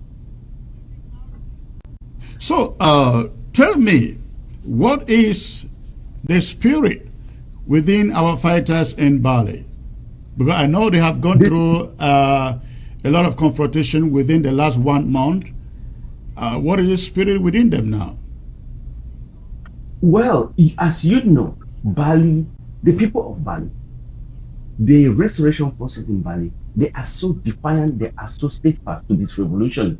And they are even saying that the journey, this fight, is almost at this closing line. We are about finishing it. Because the Bali restoration forces, as you would know, that they took a military barracks that was in a primary school just in Tanfogan, opposite the main market. They took out the military barracks that was there. That this colonial forces closed a primary school, for goodness sake, Comrade Chris. They closed a primary school and opened their barracks in Tanfogan in Bali. The restoration forces were able to take this. They put that place on They closed a primary school and set up their barrack in there. Yes, they closed the primary school and set up their barrack directly opposite the main market in Bali. That was the GS Bali town. The restoration forces, in their own way, under the leadership of the Bali LGA, was able to make a tactical team to burn down that place, and they went packing. They went packing and they left. So the restoration forces in Bali are more than what I can say resolute towards kicking out this colonial forces out of Bali. In this regard, we are calling on every LG within MESA to follow suit with what Bali is doing, and we very much appreciate and thank them for the solidarity move in this fight that they have taken. That if they are not going to be motorbikes running in Bali, the whole of MESA, there will be no vehicle 4 foot inside MESA. Tell me, how has this affected the local population in Bali and the surrounding towns or cities like Bamenda, Guzang, where a lot of traffic passes through? Okay, to say the least, I will start with Bali Market. Last week on Monday, which was Guzang, the whole place was shut down.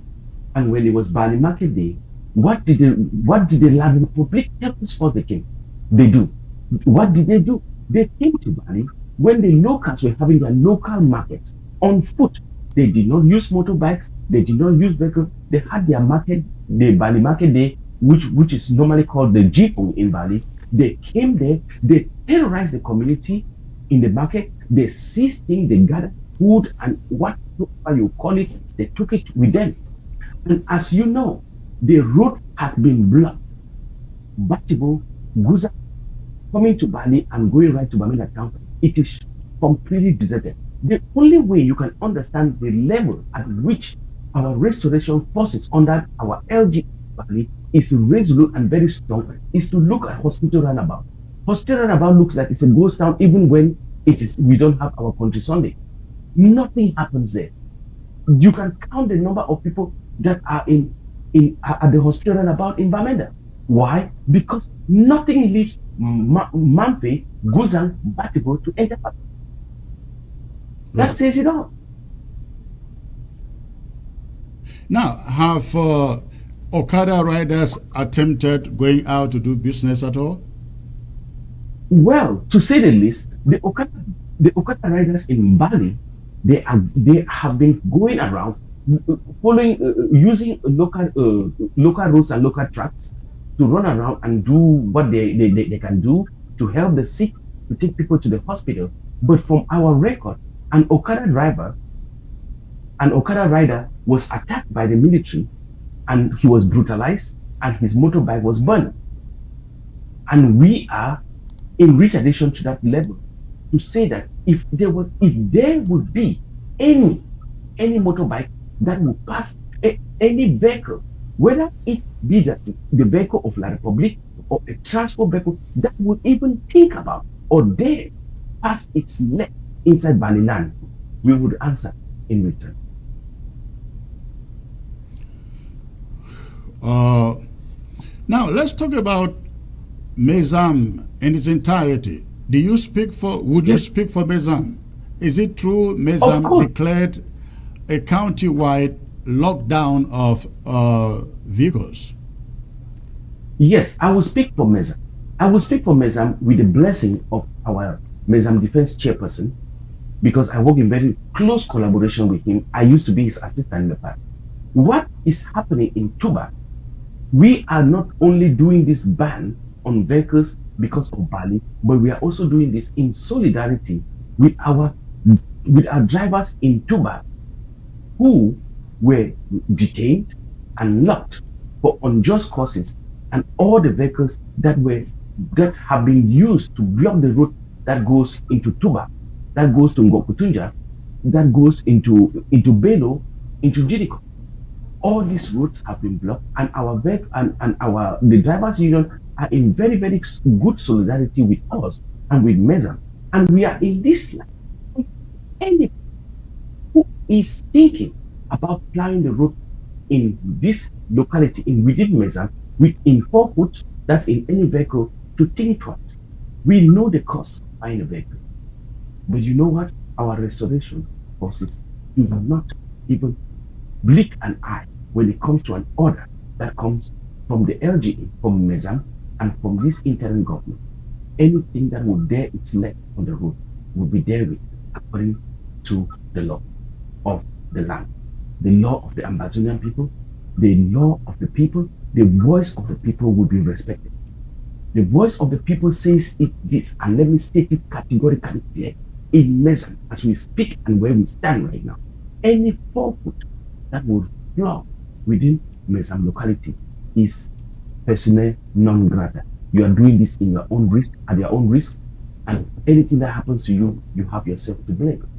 We are standing with our brothers in Tubah for what is happening in Tubah, and with our brothers, our Okada drivers in Bali, with what is going on with them. If this government thinks that they can crumble the local communities from getting their daily bread and supporting their people, we will tell them that you want to crumble, we will crumble even further. Any vehicle that will plow any road right now will have themselves to blame. Now, people will be questioning the capability of Mezam to enforce that, owing to the fact that certain places in Bamenda, for example, ghost towns have not been enforced. Take Nkwen. When you say Nkwen, Santa. Yes. When you say ghost town has not been reinforced, we are doing our maximum best to reinstate, to make sure that ghost towns are respected. And we have resistance. We are not people who are out of context, who do not face the reality. We face the reality. There are some recalcitrant fellows who would go out of the box And again, you know the playbook of attacking people.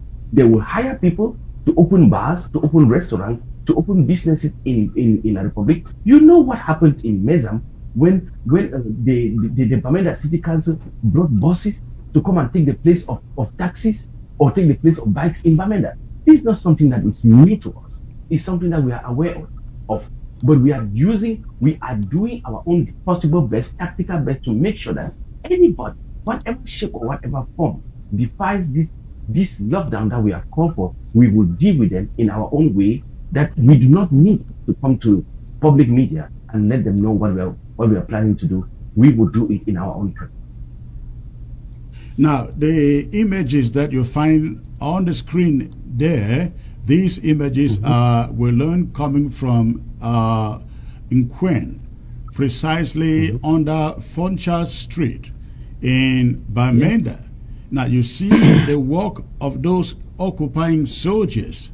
You look at the image on your right. The guy is seated there, you see him counting money. And right next on his right is a black bag. You will see him putting his hands in there to pull out money that he has forcefully collected from road users. You see the other guy on the left. He is also taking record of their cash for the day. You can see the other guy counting the money. This is what they are doing inside Bamenda and in all of Ambazonia, ladies and gentlemen. They are not protecting anybody. They are harassing people, abducting people. I mean, you can see the images for yourself. For those of you who think that these people are there in the southern Cameroons to protect the people, to look after the people, they are not. And that is one of the reasons why roads are being blocked by drivers who use the roads, because they are being extorted on a daily basis from these guys. Again, look at the images. Look at him pulling out money from the paper bag right next to him. That is what they do on a daily basis. Now, let me add something. Yes. Let me add something. On when this La Republique terrorist forces, they came to Bali, what did they do on market day?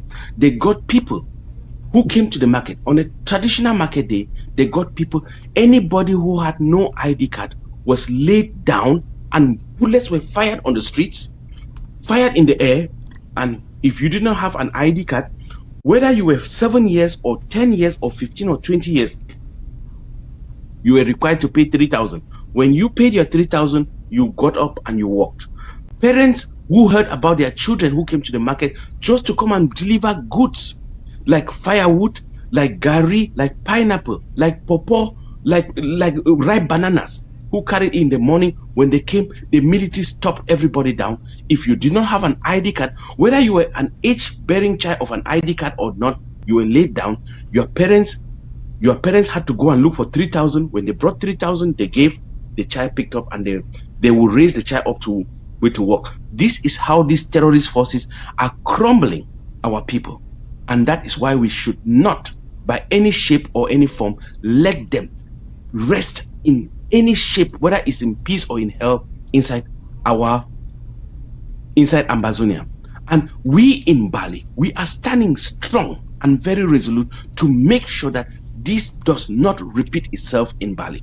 And we are calling on every LGA in the northern zone, in Mezam, in Gokutuja, in Boyo, in Bui, in Menchum, to support us so that we stand together and storm these guys out. Bali is in shutdown right now. We know the economic impact that is happening inside because of this Bali shutdown and Tubah right now. We want other LGAs to follow suit. Let us kick these guys out of our territory right now and today.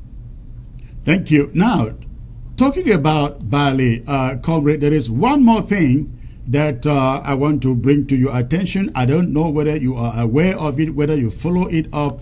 I'm talking about this meeting that took place. I think this was at CPC Bali. And addressing the people meeting there was Barrister Nico Hale.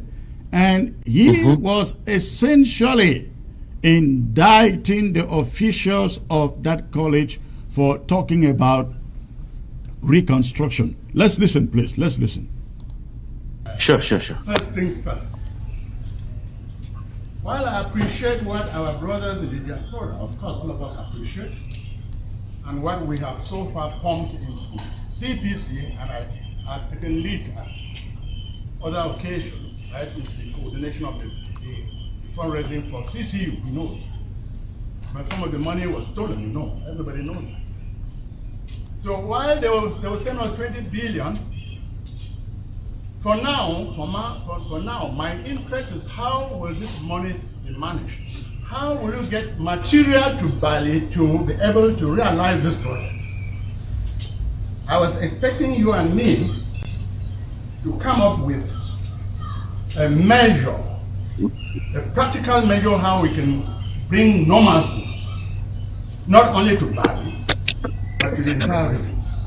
For over the years, I remember when we met at the office of the President General, it was suggested, and we did suggest cogently that the Bali old boys, we are big, so many big Bali old boys, so-called big in quotes, who have sat and watched away while CPC is destroyed. And they have not taken the courage enough to tell those who matter what is on the ground. Because they are protecting their benefits, their positions, their appointments, their advantages, and their relationships. We have had prime ministers from Bali. We have had directors, we have had ministers from Bali. Yes. The situation in the Northwest and Southwest is preoccupying. Let us not pretend and only talk about Bali CPC. One of the other colleges around the Northwest region, colleges which are key Presbyterian colleges. Why not Roman Catholic colleges or Baptist colleges? Only talk about CPC, PCPC. The whole region is not revolving around CPC alone. Let us be honest. I do appreciate people who are pumping money, and I have done so myself, Nico Hale. But I've also been crusading peace. Because without peace, nothing good can happen to a people. That is what we should be discussing. How can we bring normalcy to the region? And let us all mobilize ourselves and make sure it happens. As long as the crisis keeps escalating, no meaningful endeavor can take place in that region. Not only in that region, even in the Southwest region. My brother is just from there. We have been sharing some actualities. And we say, let us now come up with a memo. This is the third time I'm saying it. And we send to the powers that be, because we have been pretending a lot, lying over the years. For 4 years running, nothing good is happening. Our brothers are contributing a lot of money from the diaspora. It was sent to us. And in our usual mentality, mindset, some will be stolen here and there.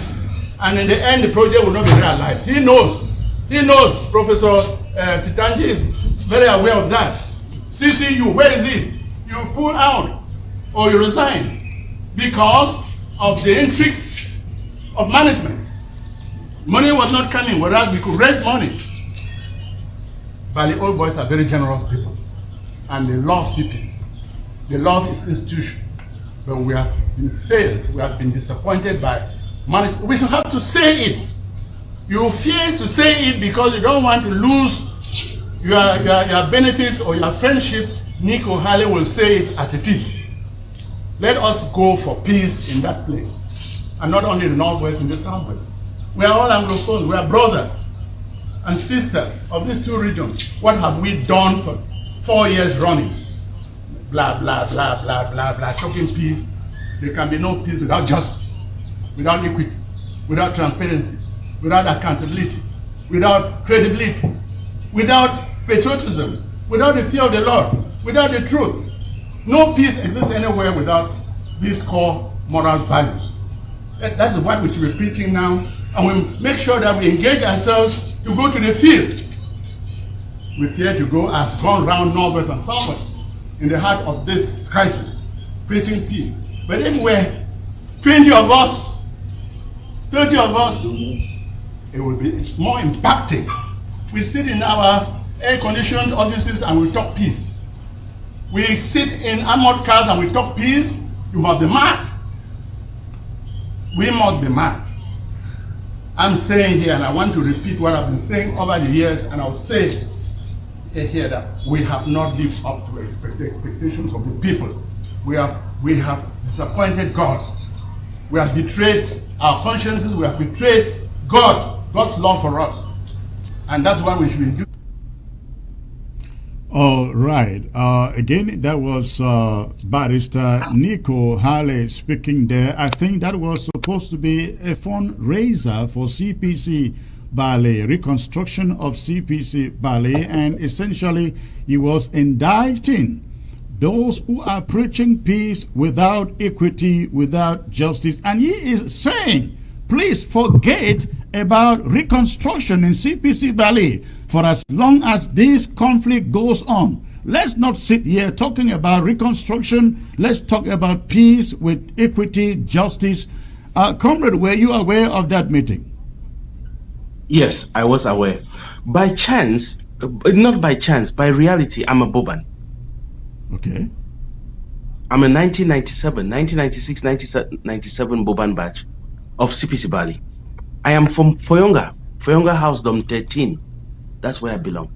And when I listen to what Nico Hale said, the first thing that strikes my mind, which is even putting me to shed tears, is I remember during the early days of this revolution, I remember those two girls. I don't know if Comrade Chris, I know you remember, where they were dragging them in mud in the gate of CPC Bali. Oh yes, CPC Bali, correct. Yes, at the gate, right? CPC Bali, the entrance, yes, front of the gate. Entrance of Bali College. Yes. And we called to justice, we called to peace, we called to the respect of law, to the share of dear humanity about these our sisters. And if you hear Nico Hale saying this today, he's saying it in big tears, heavy tears in his eyes, but he can dare stand and say it. Because if you remember what our famous barrister Bobga? No, not Barrister Bobga. John Frusa? Barrister Muna said. Yes, Barrister Muna said, when this revolution started, he said, I'm 77 years. My days are over. If the youth do not stand up for what they believe, stand up to fight for justice, who are we? Where would we be? And you hear Barrister Hale, Nico Hale saying it today. And I'm going to add my voice to that. I'm a Boban. I'm a proud Boban. I'm a Bali boy. I'm a born and bred Bali. Not only by education, but by birth. I'm from Bali, my village. And I stand to say this. I stand to challenge anybody who thinks that the law, the order, that our restoration forces in Bali have stood fast to the fact that no vehicle, no 4-foot vehicle should plow the road of Bali. If they want to defy that order, let them go behind. If they don't know what history says, let them go behind and look at those our sisters that they were being tumbled in mud, up, back and forth, and tell me if that is what they want it to happen to themselves, to their wives or their children, and tell me if there should be a single vehicle passing on that road. And I stand today very firm and resolute, like a Boban, like a Bali child, and like an assistant defense person for Bali, to say that, you know what, I stand firm for this order, and anybody who defies that order, it means that they undermine, not me, they undermine the desire of the people of Bali to be free. They defy the order of these our sisters to keep digging, to keep being toiled in mud. Comrade, not only these our sisters that you refer to, I have seen images coming from Bali, from this, is it something divine college, and that institution completely destroyed. I asked him, what happened here? He told me the military did it. Now you are talking about a primary school that the military took over and set up their camp right next to it. I don't understand how people in CPC Bali can think that they can set up their school and these other schools just remain where they are. Destroyed. Let me share this with you, Comrade Chris. The reality of the situation is this. Everybody knows what the problem is, but the government of La Republique, they think that by coming and painting sugarcane with white color, it means they have dug a road. By painting the streets, stones with white color, it means that they have paved the street. These are just cosmetic solutions to a problem that they need to face reality into. The reality of the situation is there in broad daylight. It is in black and white. But you know what again? Sad to say, we know the problem, but we are so chicken little. We are so little to be able to stand up and talk for justice. We are able to stand up and talk for injustice that is happening in our community. I thank Nico Halle. He's a very proud Bob, and I'm proud of him. Anybody who stands for truth, like our own General Grandpa stood and said that if La Republique will ban motorbikes in Bali, we will in turn ban 4-foot vehicles in Bali. I stand firm and supportive of him, like one of our commanders in the LGA who stood up for this and said that we should ban every 4-foot vehicles that moves in Bali. The LGA supports that, and we stand forward to say that we stand like one Bali people. We stand like one Bali LGA. We stand like one Bali Ambazonia Restoration Forces to say that we support this ban, and this ban will not be undermined by any government, whether the government of La Republique or any other person who has something to say with regards to this. Comrade Chris. Well, Comrade, on behalf of this interim government, I really like to extend our appreciation not just to what Bali is doing in respect to this ban, but I think Bali has essentially made all of Mezam and Ambazonia very, very proud. Very, very proud. And if Grandpa is listening to us, I want you to know we appreciate you. We really appreciate you and your boys. Keep on doing exactly what you are doing. Do not be intimidated. And for all the people out there in Bali, please stay home with your vehicles. Don't get them out. The same thing in Tubah. Stay home with your vehicles. The military out there will not save you because they cannot save themselves. Stay home. Yes. And we are also telling the military, you get out there with those trucks, we will bring them down. We will decimate them. We have been bringing them down. We have been bringing them down. Yes. We have been bringing them down. One last thing to say. In this, I want to just round up this my presentation to say that what, Comrade Chris, we know what is happening with this revolution. We call on everybody, every Bali person, every Balian, every person in Bali to support our restoration forces. We call on everybody who is not registered under our LGA to go forth and do so. We recognize the fact that before we became constituted, we did not belong to the LGA, we did not belong to the federal, under this interim government. We became constituted. Anybody who chipped in a dime in any form or any shape to support the restoration forces in Bali, that time is over. They need to fall behind the LGA because the LGA has taken control and full responsibility to support every ARF forces that is in Bali, whether be it the Buffalo, whether be it the IBW or the Cross and Dice of Bali, they belong to the LGA. Every single dime that you support the LGA will go to foster, to support these boys in ground zero in Bali to make us all proud. And in the last token to say is this: anybody who thinks that they can enter Bali, they can come into Bali, or those who were in Bali before the LGA came to think that they control any forces in Bali, their days are out.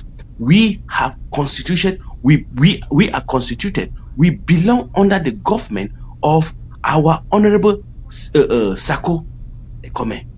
And we are following the Ambazonia Peace Plan. We respect the rule of engagement, the rule of law. We are in this form, in this term, saying that we are supporting all the ARF forces in Bali. We continue to support them. Anybody, any ARF force who has any problem should make sure that they contact our LGA. We are there to support them 24/7, day and night, whatever time they contact the LGA. We are there to support them in whatever shape or whatever form. All right. Thank you, comrade. We have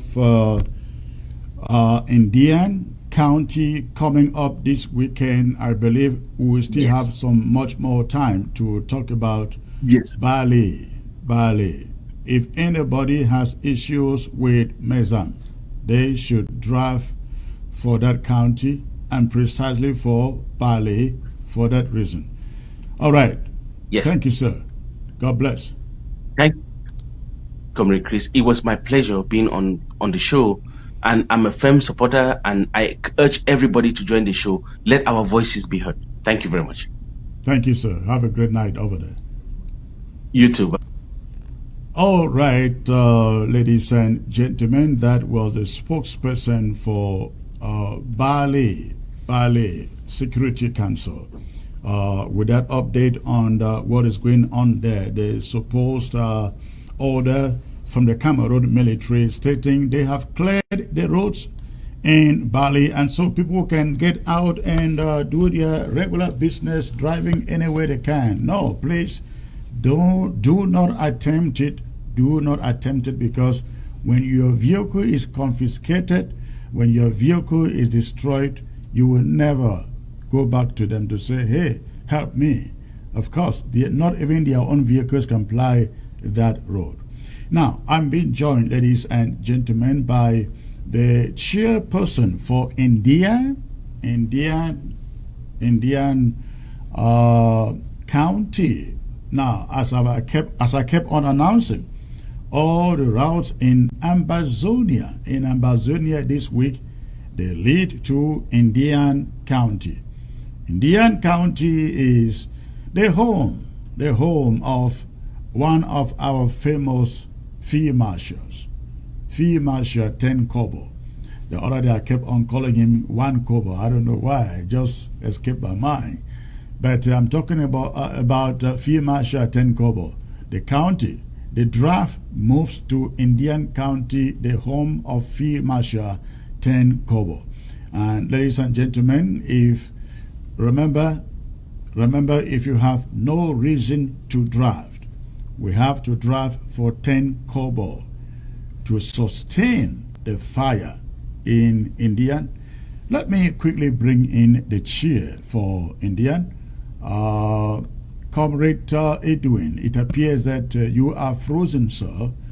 Your image is frozen. If you can log out and log back right in using the same credentials, that will be great.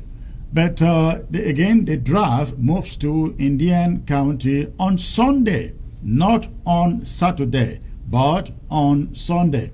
Now, this will be, I think, the 7th county to draft, I guess. We started with Bui County.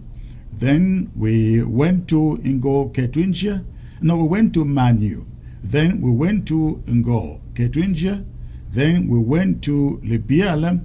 Then we went to, which one was it last week? That was Donga Mantung. Was Donga Mantung last week.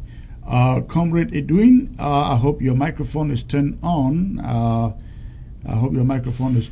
Perfect. All right. So we had Donga Mantung. last week, and this week, Sunday precisely, is Indian County, the home of Field Marshal Ten Kobo. Comrade Mr. Chairman, sir, it's a pleasure to have you. Let me tell you, I love Indian music. Is it Oroko or Iroko? I don't know what a real name is. Is it Oroko or Iroko? I love the music. Tell me about that music. Well, it's Oroko. The tribe is Oroko. We are Oroko, Okay. not Iroko. So I forgive you for that. Thanks for having me, Secretary Chris. Thank you. Thank you. It's a pleasure being here. Yes. Thank with you. Let's get into this. Again, all the routes lead this weekend to your county. You are the chairman for Indian County, and tell us the state of affairs, the state of the struggle in India. Well, Secretary Chris, Dian is joining all the ranks in the file of our restoration forces who are doing exploits on the ground, making sure that we end the colonial reign of La Republique du Cameroon over the territory of Ambazonia. Our boys are motivated. They are more determined than ever, knowing that this interim government and the Ambazonians in diaspora are standing with them. They are excited. A lot has happened. Many of them had been in different corners within Dian because things were not as favorable as it were because of the leadership. But things have changed since we brought them on the platform of the county. The county structure is managing things on the ground. Things have changed, so many of them are rallying up from different corners within the LGAs, and they are more determined. So we've seen some of the images out there. Those are just a few of the images that we put out. Some of the videos. It took a while for us to actually educate them on how to come about videos, because what is happening in India, most of the world does not know. As I've been, crying from time to time about the network situation in India, so it's really difficult to get things both in and out. But we've been working hard, as a team, with the defense team and the executive of Indian County to make sure that we breach this and present to the people of Ambazonia that Indian is fully involved, and this very important county within Ambazonia is not left out in the action. So, Secretary Chris, we are fired up. I believe that Sunday will be a determined moment that will take things to a new tempo. So, thank you. Now, tell me, FM No Kobo is one of those our fighters out there who really says a thing. You really hear his voice. How is he doing? Well, first of all, I will forgive you for that again. It's FM 10 Kobo. It's Field Marshal 10 Kobo. He is a young man. He is a guerrilla fighter. He is one of those gems that we have in our revolution that we have not fully understood. He's exceptional.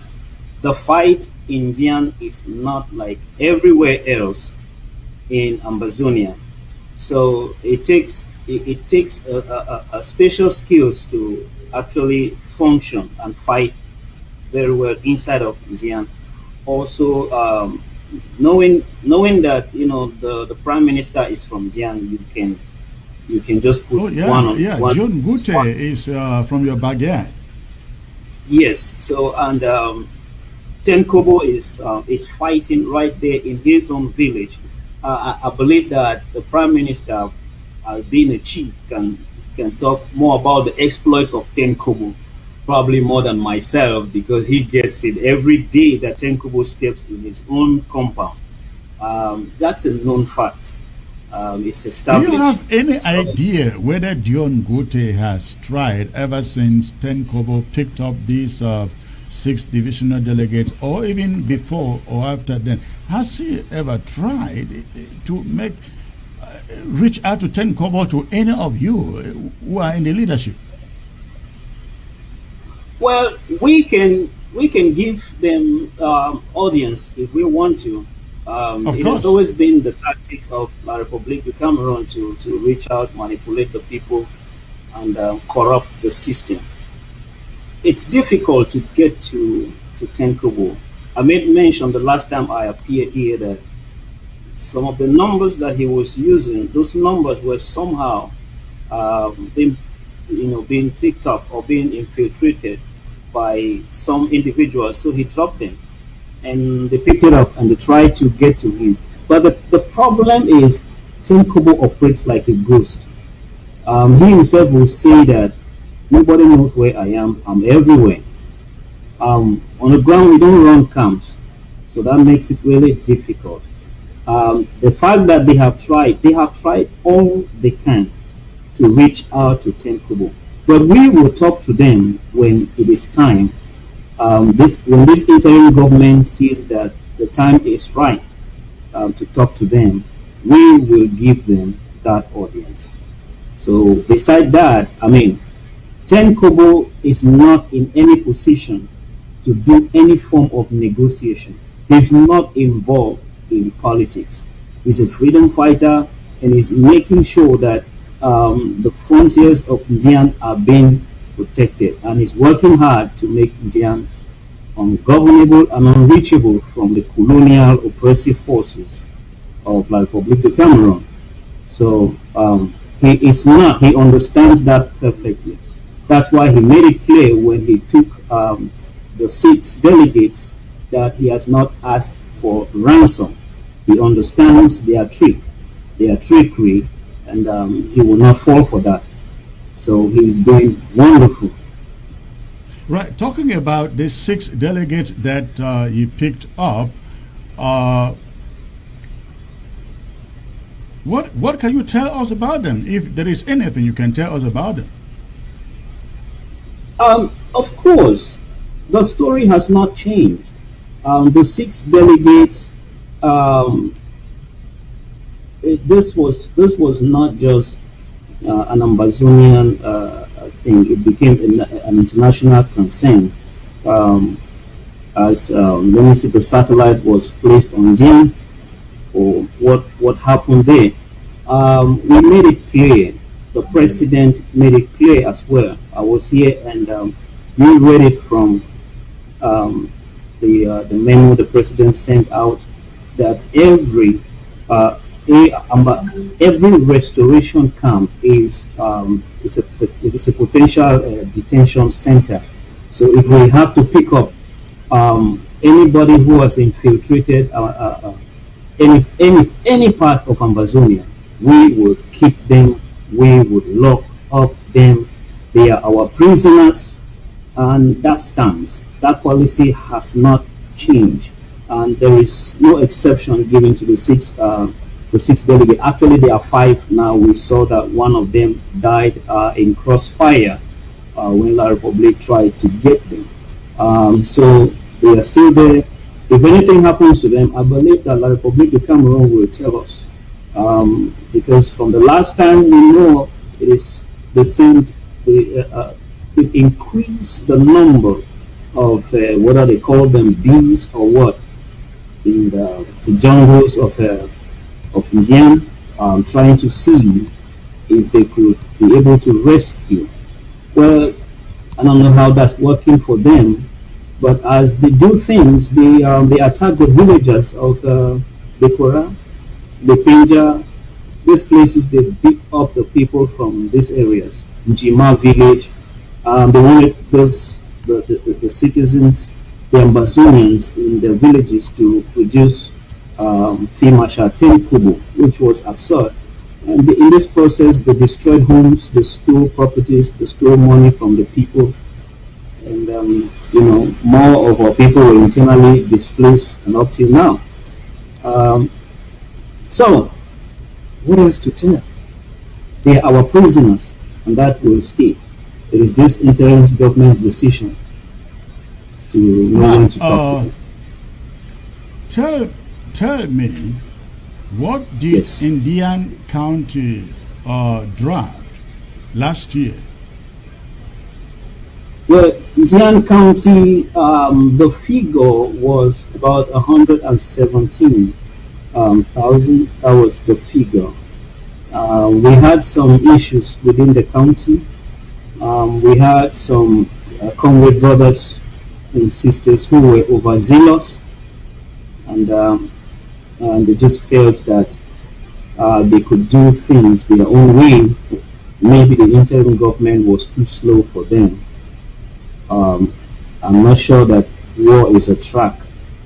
So they swindled some money from the county coffers. That affected Indian big time.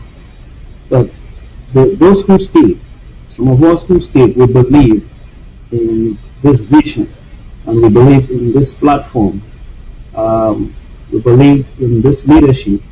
We stayed focused and committed, and we could see the fruits on the ground right now. So more of our people are coming back, realizing that okay, this is the best way. So we believe that this draft, this time, will change things for the better. Yeah. If you ask me, I would say I will ask every Ambazonian out there to go out and draft, because I'm draft for Indian because of FM 10 Kobo.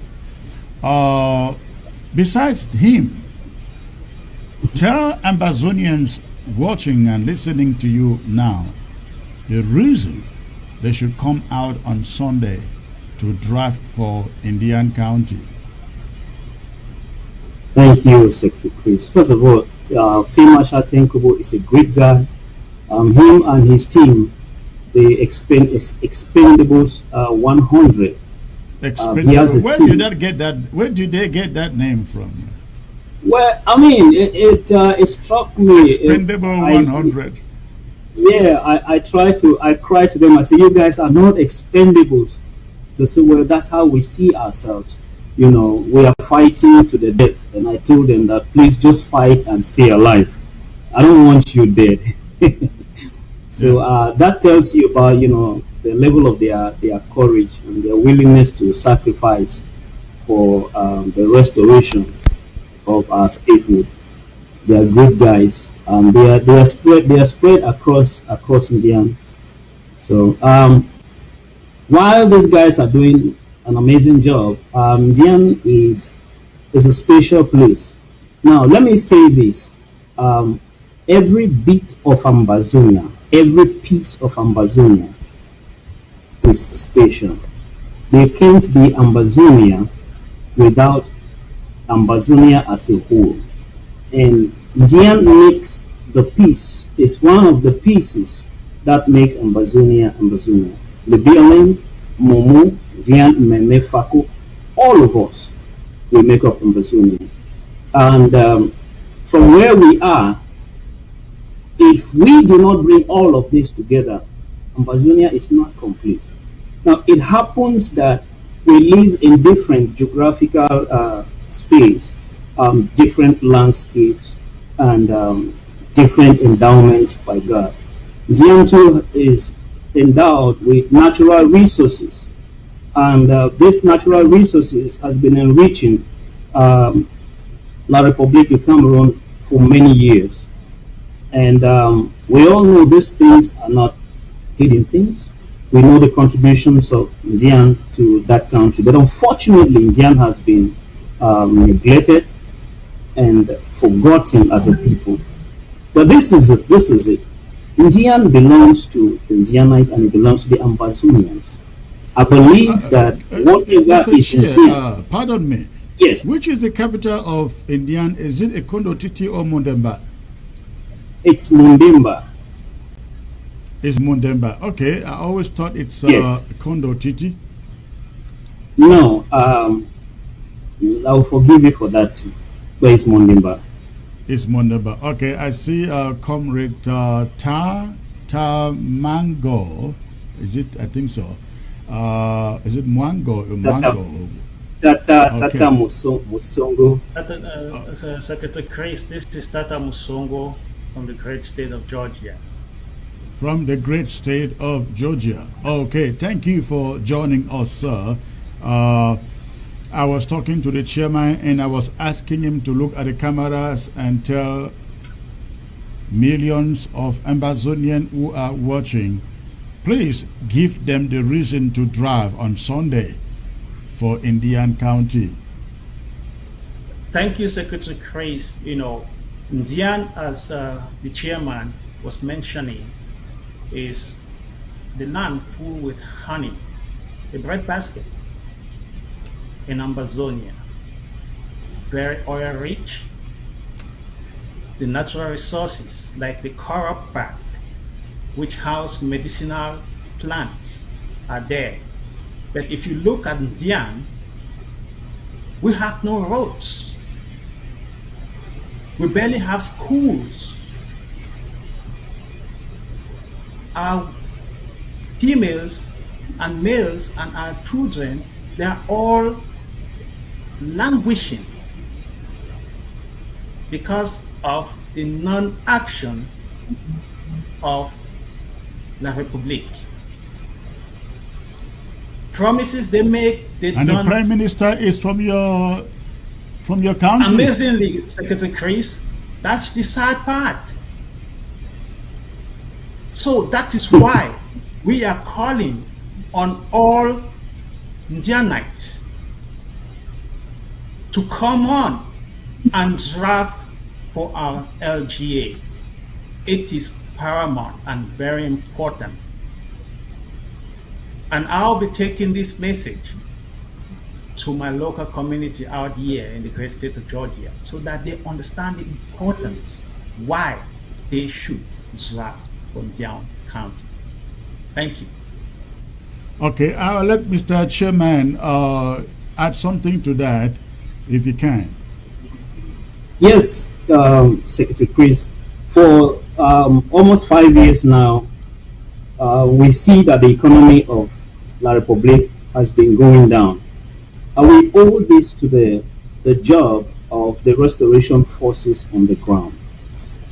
These guys have been able to shut down these establishments within Indian. Pamol, for example, we have Pamol Lobe, the Pamol in Bulu. We have in Bamuso LGA. First of all, Pamol Lobe, that's in the Congo TT LGA, and the Bulu branch is in Mundemba LGA. We also have CDC in Bamuso. From what I understand, the largest single oil mill in West Africa is in Bamuso. A huge palm sector is there. There's also the rubber plantation in Mokoko and in Kumbe as well. Now, all these money funnels have been shut down for 5 years. Now, this is billions being shut down by the restoration forces in Diam. I mean, these guys are doing an amazing job. This is affecting La Republique seriously. And these are things that we don't see much. Now, these are all wealth on the surface. We've not gone down to the oil. Now, these guys have been able to shut this down and blocking millions from entering the pockets of La Republique de Cameroon. I want to tell the public that the governor, the colonial governor in Buea is actually the chairperson of Pamol. You can imagine the frustration that they are facing if all this is being denied them. It rightfully belongs to Ambazonians. I'm saying this thing so that Ambazonians should know how much is at stake and why these people don't want to leave us. There's so much inside of Diam, If we just draft on Sunday to help these guys to continue to keep this, it will be a plus in our revolution.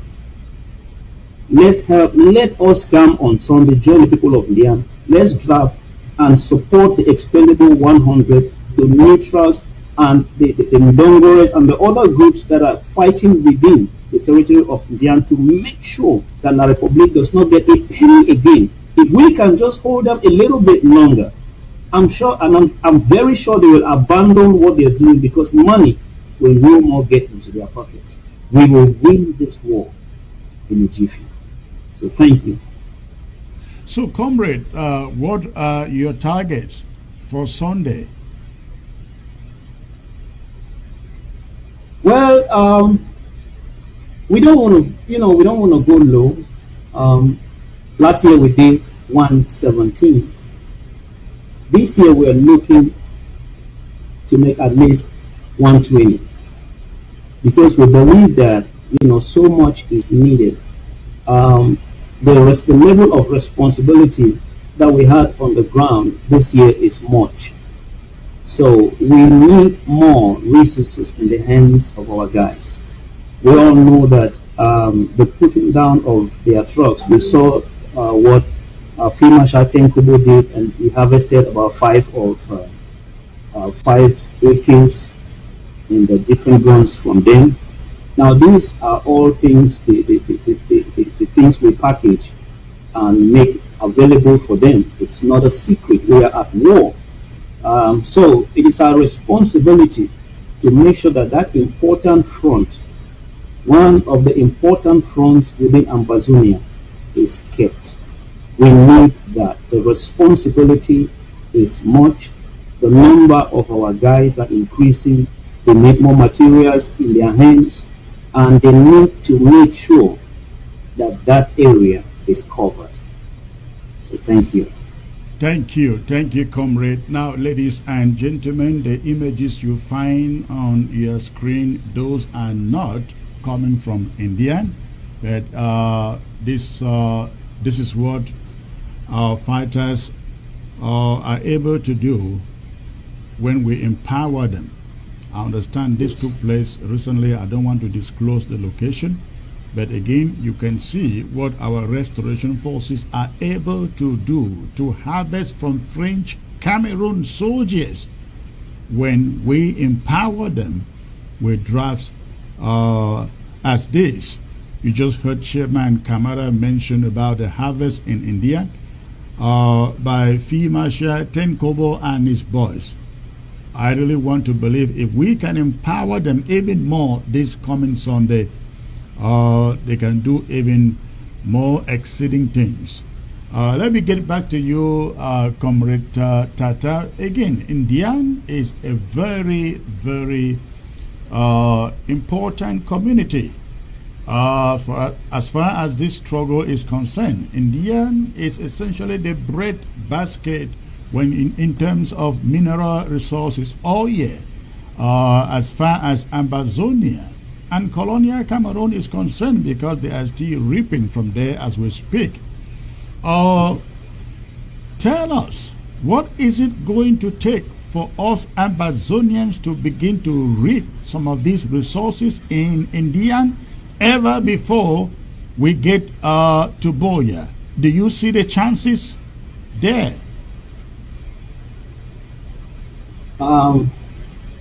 Secretary Chris, I'm not here to guarantee. The question was for Comrade Tata. Maybe you can come in after.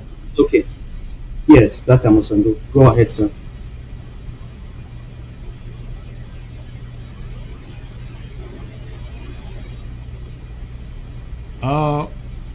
We can. Okay, we're not hearing you. Okay, go on, sir. Can you hear me now? Yes. Okay. To my opinion, we need to enlighten our people. We need to communicate with them on the ground what is happening and the extensive benefits that they stand to gain by adhering to the forces on the ground and following all the orders as deemed necessary, so that once communication goes down and it trickles down to them, they can adhere to that. That's one. Secondly, the Indian people should be united for a common cause, because with unity, as they say, comes strength.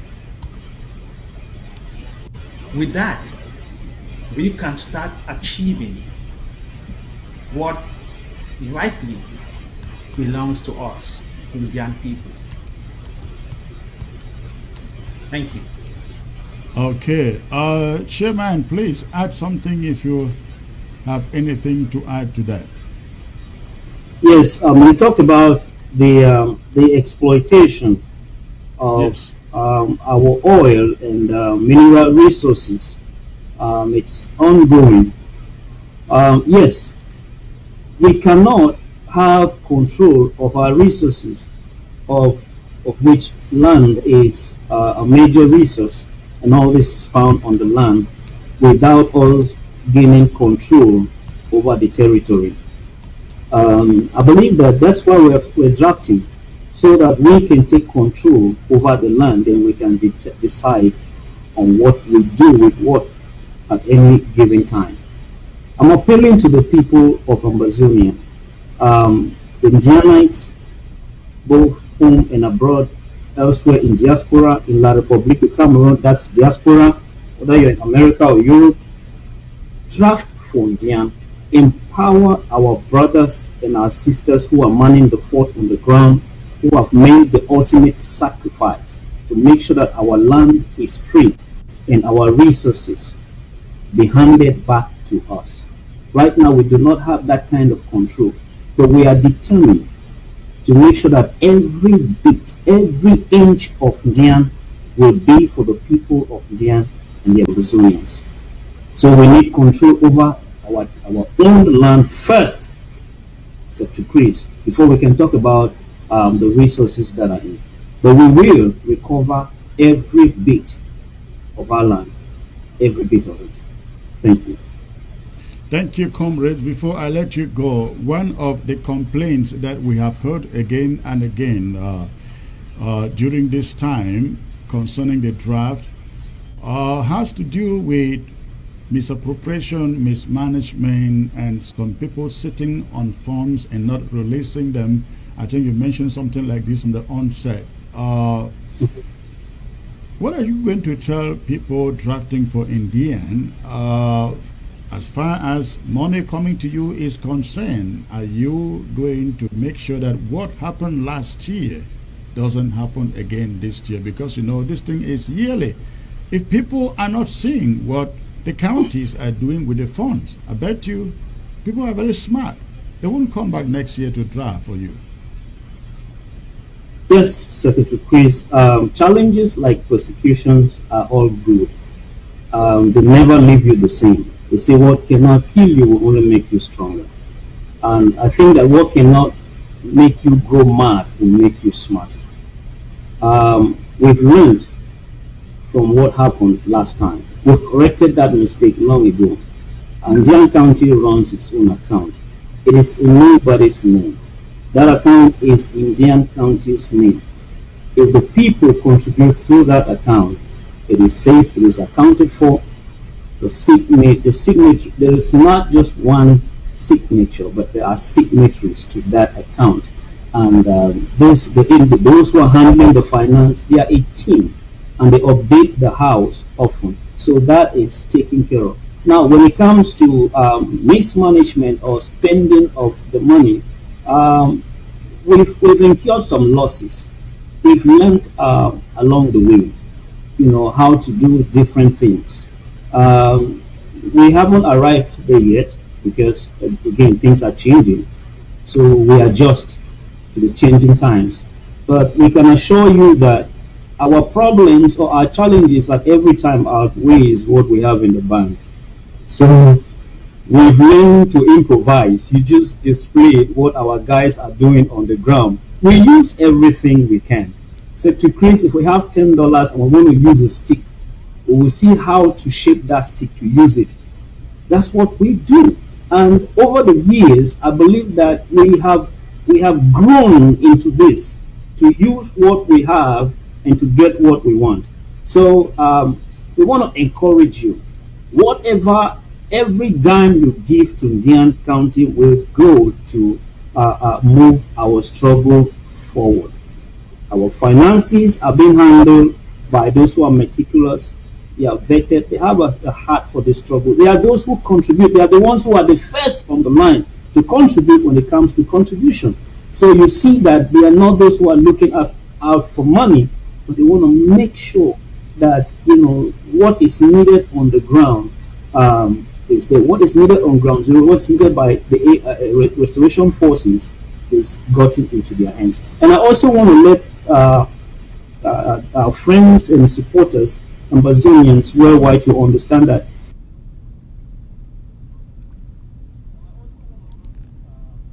I think Comrade camera is frozen. Comrade Tatago, on please.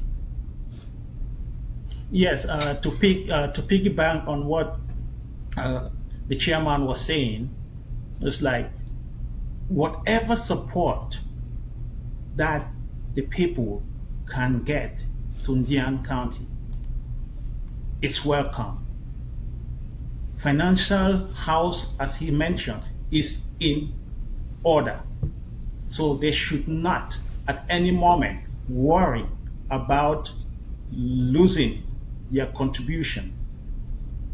Whatever they give, rest assured, will be spent appropriately and correctly. All right. Comrade, thank you for joining me. Unfortunately, we lost the chairman. He's still frozen. But it was a great privilege to have you. We look forward to being with you on Sunday, and we will encourage once more every Ambazonian to think of joining Indian County on Sunday to support the Ambazonia Restoration Forces out there in India. You have a great day, sir. All right.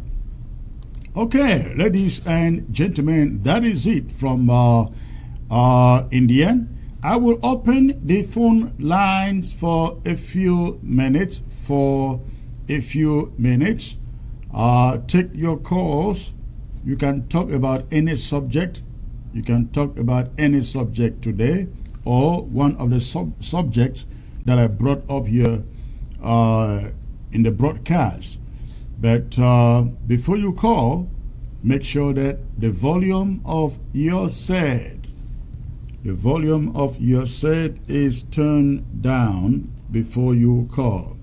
Make sure the volume of your set is turned down before you call. So I will have the phone line on the screen for you to be able to make the call. So please, the phone lines are there. Go ahead, make a call. Again, you can call to talk about anything that we have discussed here during the program. Okay.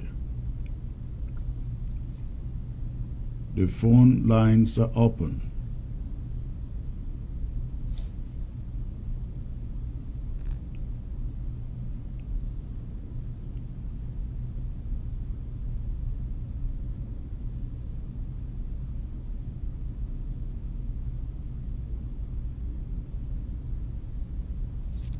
All right, getting some information there from Bafoot.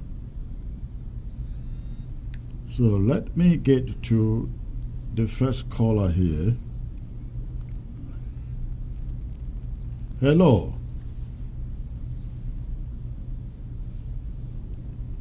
Hello. Hello, Secretary Chris.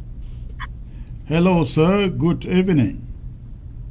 Good evening, sir. This is the senior fellow. I think you must know this voice.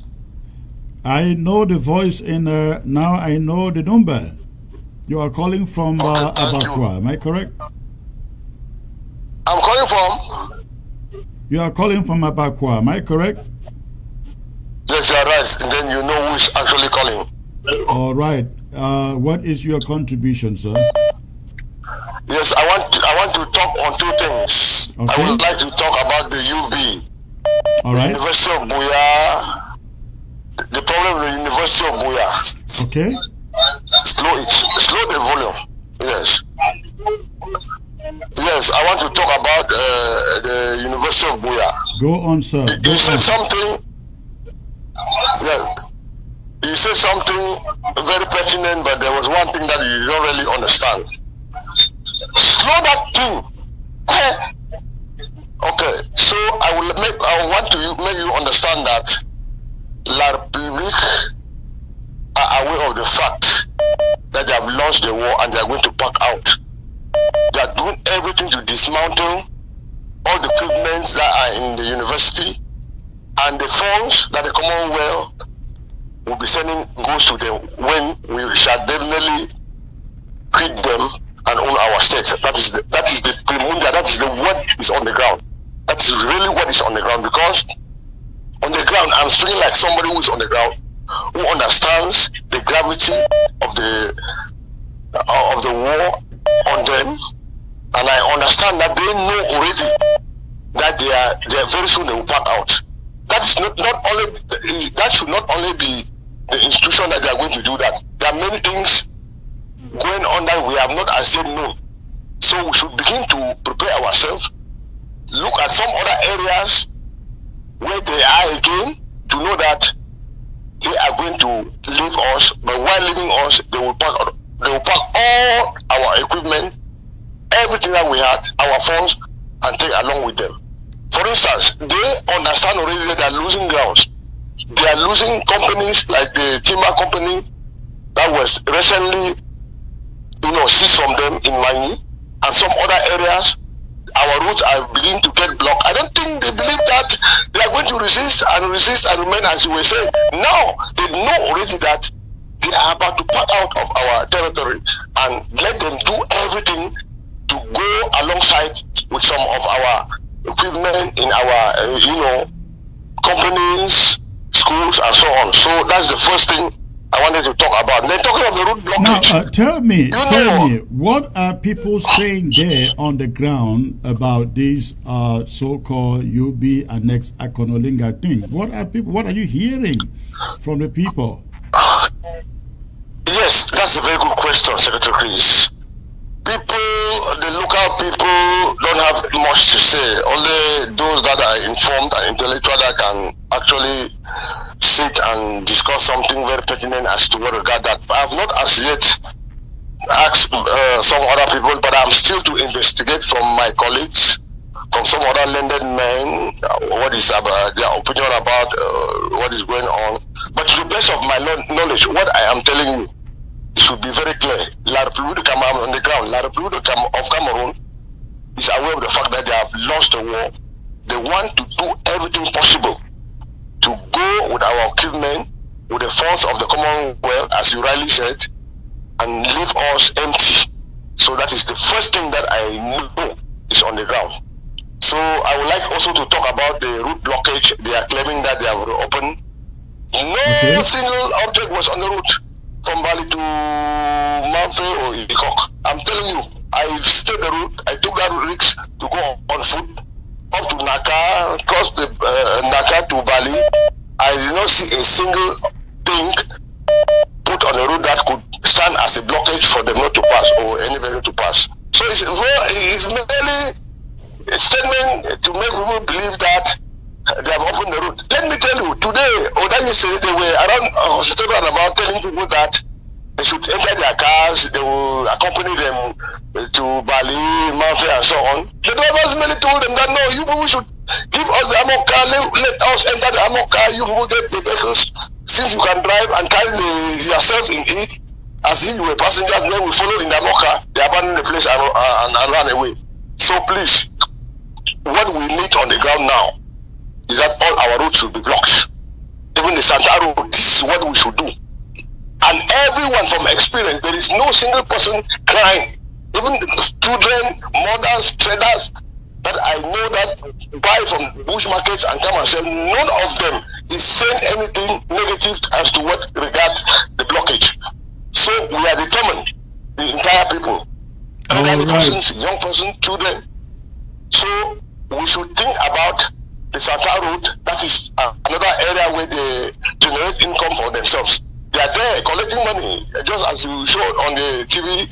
We saw where below phone chat they were trying to do some kind of stealing, taking money from people, forcing people to pay monies. Even you have even all your documents, when you are well documented fully, they don't mind about that. They say on the mansion pass, second who belongs to that l'argent, and that's what they are doing on daily basis. So akum to matasm, that is just what they are doing. So that's another route. If we can block it, we should take grandpa. And we here, we are working hard. I, in particular, we are working hard to see to it that route should be blocked. Thank you, please. All right. Thank you. Thank you for the call. Stay safe. Let me get to other callers. Thank you, sir. Thank you. Okay. That was a caller from Bamenda.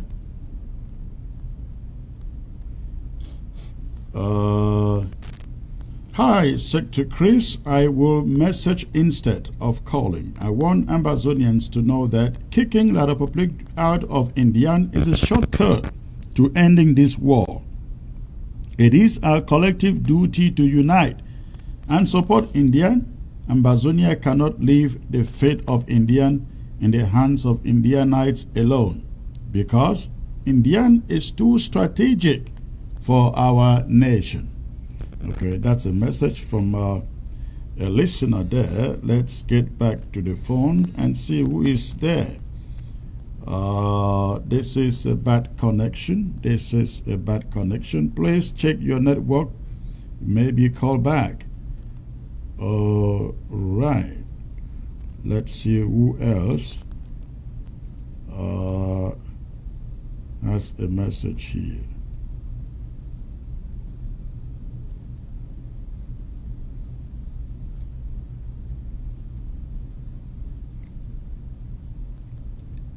Okay, well, ladies and gentlemen, if no calls are coming in,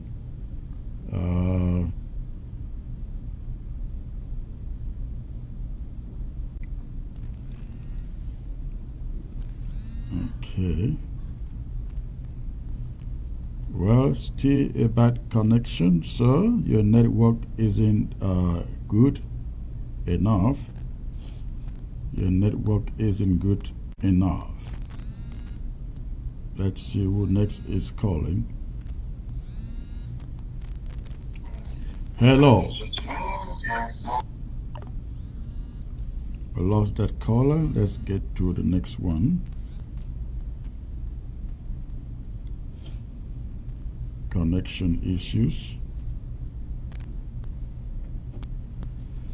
All right, ladies and gentlemen, what you find there on your screen, those are French Cameroon thugs, soldiers, colonial occupying soldiers, extorting from Ambazonians, and in the name of control. Hello. Hello. Yeah, Chris, good evening. Good evening, sir. May I know where you're calling from, please? I'm calling from neighboring Republique. Okay, please, there is some fidgeting in your background there. Make sure that your television, the volume is turned down, please. Yes, let me do it immediately. Hello? Yes, turn down the volume of your set. Yes, it's done already, Secretary Chris. Okay, go on, Hello? make your point. Yes, I'm talking about the road blockage in Dub. You have said nothing. I followed your program through, but you've said nothing concerning the road blockage in Dub, whether they will open it during the weekend or how. We are confused. I don't think you were listening to me, sir. I was listening. I was following your program still from the beginning. If you were following the program from the beginning, then you should have heard that the ban states there is nothing like opening. What French Cameroon colonial officials have said is illegal. None of us takes it. Okay. Because I listened, you was talking about Bali and Tubah, but you didn't mention anything concerning Ndop. Did you say Bali or Ndop? I said Ndop. What is happening in Ndop, sir? The road in Ndop leading from Bamenda leading to Ndop is blocked completely. Where if roads are blocked in Mezam, Tubah in particular, then you can expect Ndop to be affected, right? Okay, sir. It's okay, sir. All right, thank you. Yeah, thanks very much, Secretary Chris. All right. All right, ladies and gentlemen, we're going to call it a day right there. Again, remember, Sunday, all the roads lead to Indian County, the county of Field Marshal 10 Kobo. Let's reach out and support him. I see Chairman Kamara is still connected. You were shut down abruptly and went frozen. Let me give you the opportunity to say the last word, sir. Oh wow! Thank you, Secretary Chris. You've been so kind and generous to the people of India. They have to pay. You know, I'm doing it because I need my own plot of oil. You know that. Yes. I mean, see, Indian is for the Ambazonians. The wealth of Indian has been enriching La Republique. Why not use it to build up Ambazonia? It is practically impossible for what we have in Indian to be put in one man's pocket. Ambazonia will be a land of law, and our policies will govern us. So Indian is for Indianites. It's for Ambazonians. So I want us to understand that our draft Indian is to draft for what rightfully belongs to us, the people of Ambazonia. I'm inviting all the people, citizens of India, citizens of Ambazonia, friends, family members, lovers of our revolution, sympathizers of our people, join Indian County, the strategic breadbasket of Ambazonia. Let us take this piece of property out of the reach of La Republique to Cameroon once and for all. Let us do that. Your coming out on Sunday will be a proof or a sign that we are close to winning this. Remember, if Indian is still under the control of La Republique of Cameroon, they will hold tight. But if we take Indian from them, we have finished them. Just think about why they should bring in a prime minister from India now, because they know the importance of India. We too should know and should speak of the importance of India. Let us not just speak by act. I'm calling on all of you guys who love us. You're praying for us. You're cheering for us. You love Fimasha Tenkobo. Join us on Sunday and make it big for India. Long live the Federal Republic of Ambazonia, and short live our struggle. Comrade Chris, you are the best. Thank you, sir. Thank you, sir. Thank you. I hope Ambazonians get you. While you are still there, let me get to this caller here and see what he has to say. Hello. Hello. Greetings, Secretary Chris. Greetings, sir. May I know where you are calling in from, please? Yes, I'm calling from Maryland. I just want to talk about the checkpoints and in the northern zone. The problem is,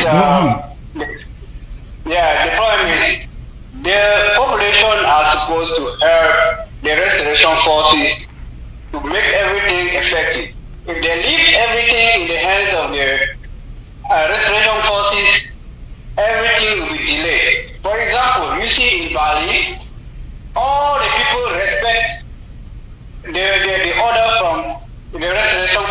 from Gamba.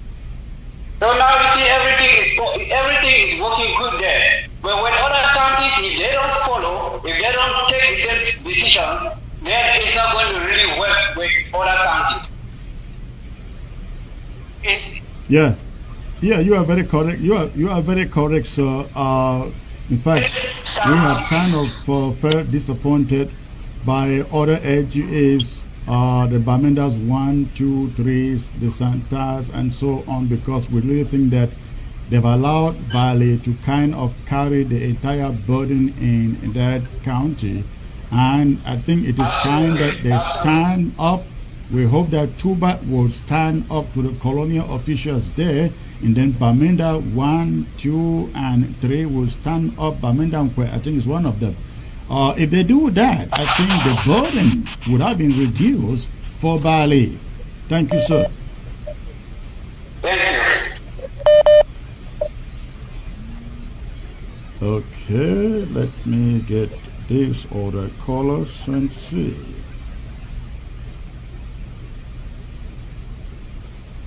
Hello.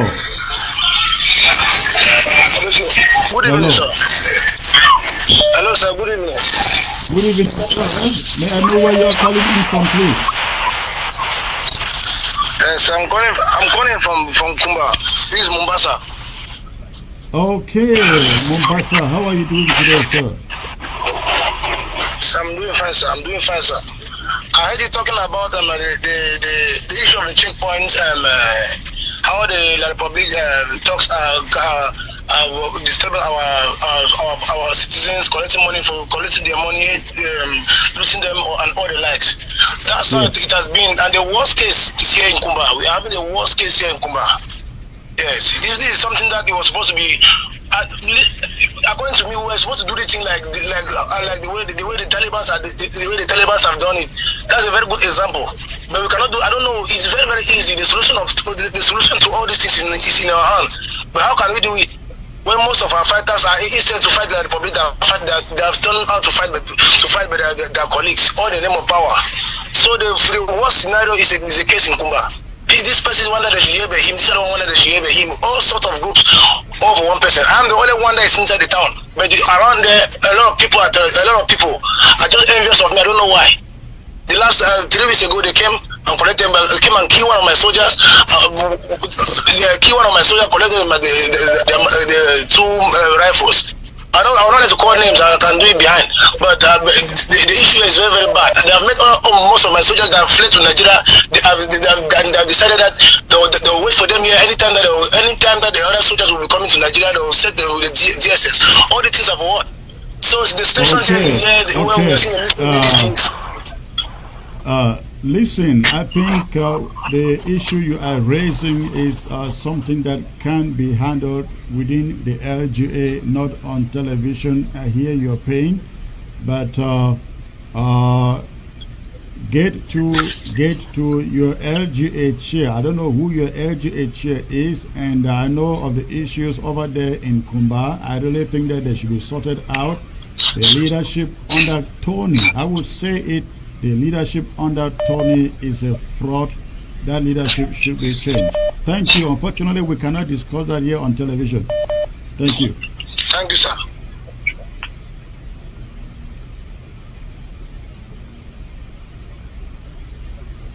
All right.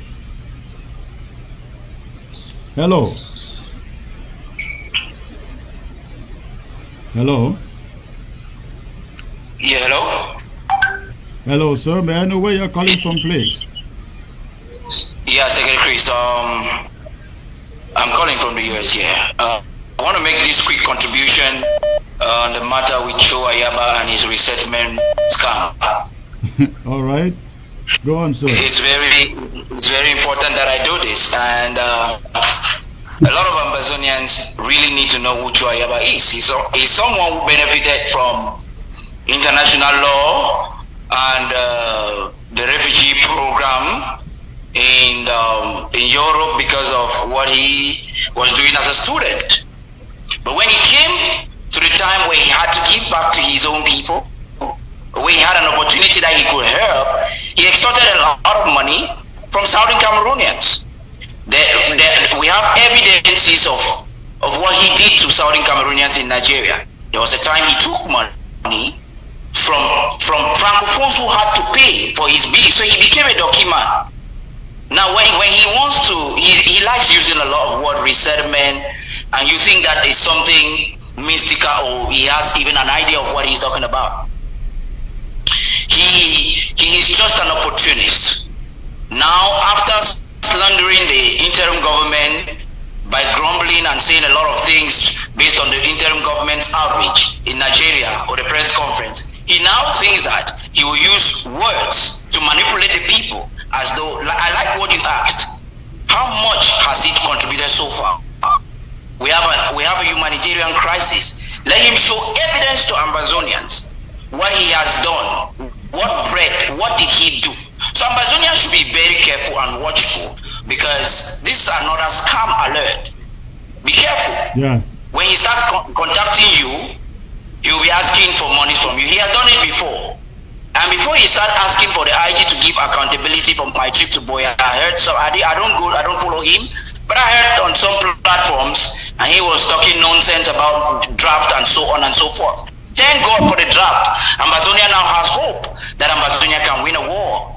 Let him tell Ambazonians what he did with the money that he has taken for over 20 years, more than 20 years from Ambazonians in Africa and in Europe, wanting to help them as refugees. It was a scam. He has always been scamming. It's really unfortunate that we will have to get to this point. But one of these days he will have to give records of what he has been able to do, because there's a lot of information about this man and what he has done for Ambazonians. Terrible things. You know, this is a man that can freely kill an Ambazonian because his ideology is not heard. Cho Ayaba is that individual. If it is not Cho Ayaba, it is not good for Ambazonia. Today he's running a TV.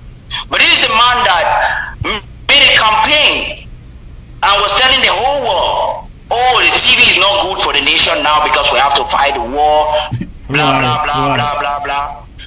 And today, he has a TV. I knew if this was coming when he could not agree with those individuals that are deceiving Sisiko. They couldn't agree to have a TV together, and now he has his own TV. So you realize that this hold on there. Talking about having a TV, but this is also a gentleman who has not worked with a single person, any other group, any other leader from the beginning of this struggle. He will not work with Akwanga.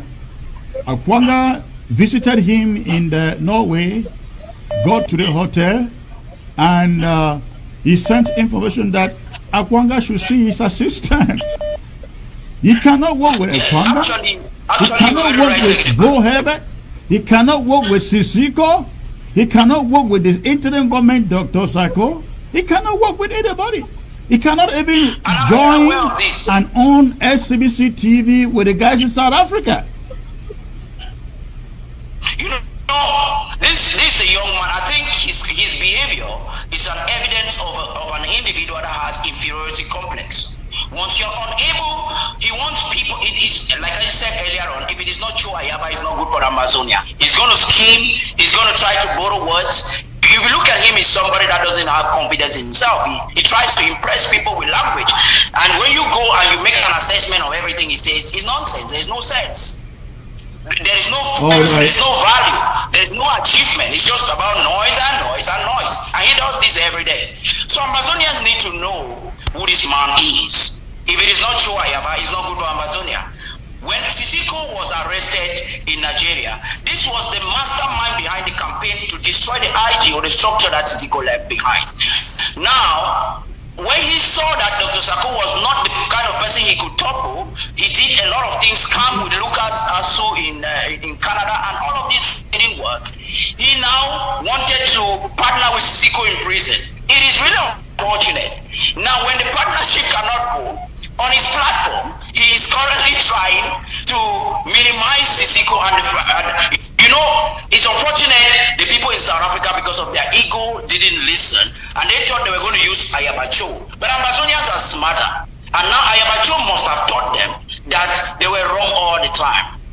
Okay, all right. Thank you for the call. I have come to the end of this. Amazonians to be careful about this man when it comes to the asylum thing. That is what I want. Of course, forget about asylum. It's just language he's putting out there. He has no powers to conduct asylum for anybody. I don't think he knows what asylum means. I think he's just trying to collect money from those who are already in the diaspora in the name of asylum, because he cannot resettle a single refugee who is in Africa. He just doesn't have the capability. And by the way, he can't do it.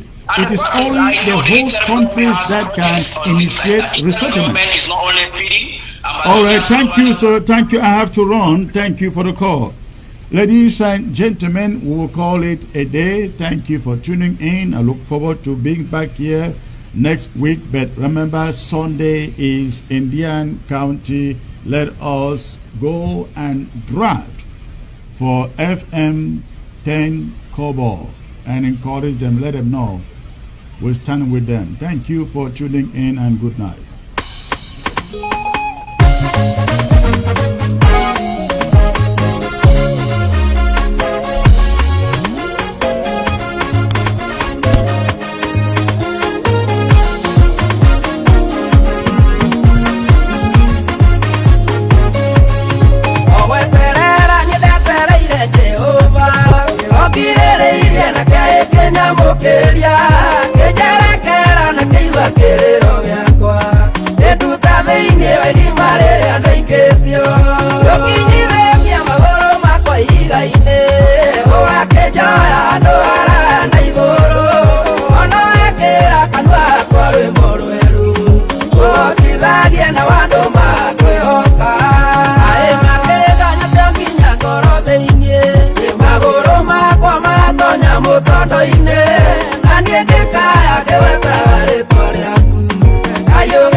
et beauté du James encore.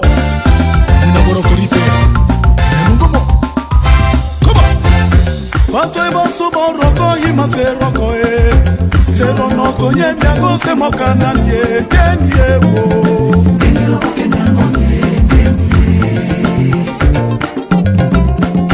Bato eba subo roko ima se roko se rono konye miago se mokana nye denye wo.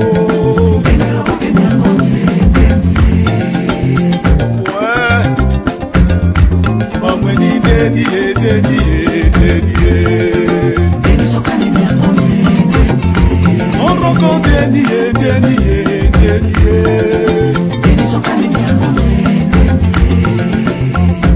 Mande mangoma si wani tete kone wo paradis oroko moto na moko Abena mbonge bakugubi mabatanga Yekombe manondo bananga manondo baliko bakoko Urona barombi ise moto moko Miango marofoni Dembo marueri Yekori umara kake Na bane bawi sangele Na koro Moto asuna kafenda Ise basuso moto na moko Male Matane koneri Nanjumae Yeah Ewa wakuna ngambo Koma teboye Onyona bema beni Mabe mora ketete Seba uroko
Let us learn to help each other. What is Ugoya Mokere? Akesere Wabuo. Buya Moneke Famoto Wasaru Wakaemae. Oroko, let us love each other. It's a nice day. It's a nice day. It's a nice day. It's a nice day.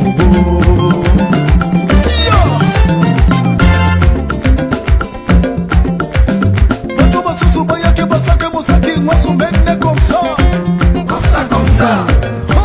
Comme ça. Comme ça, comme ça. That's right. Il m'a pas trouvé sous son bail que passa que vous savez moi son mène comme ça. Comme ça, comme ça. Il m'a comme ça. Comme ça, comme ça. Pas trouvé sous son bail que passa que vous savez moi son mène comme ça. Comme ça, comme ça. Comme ça. Comme ça, that's right. Il m'a pas trouvé sous son bail que passa que vous savez moi son mène comme ça. Comme ça, comme ça. Il m'a comme ça. Comme ça, comme ça. Vous savez moi son mène. Yeah. Comment. On recompile la cité au bosso.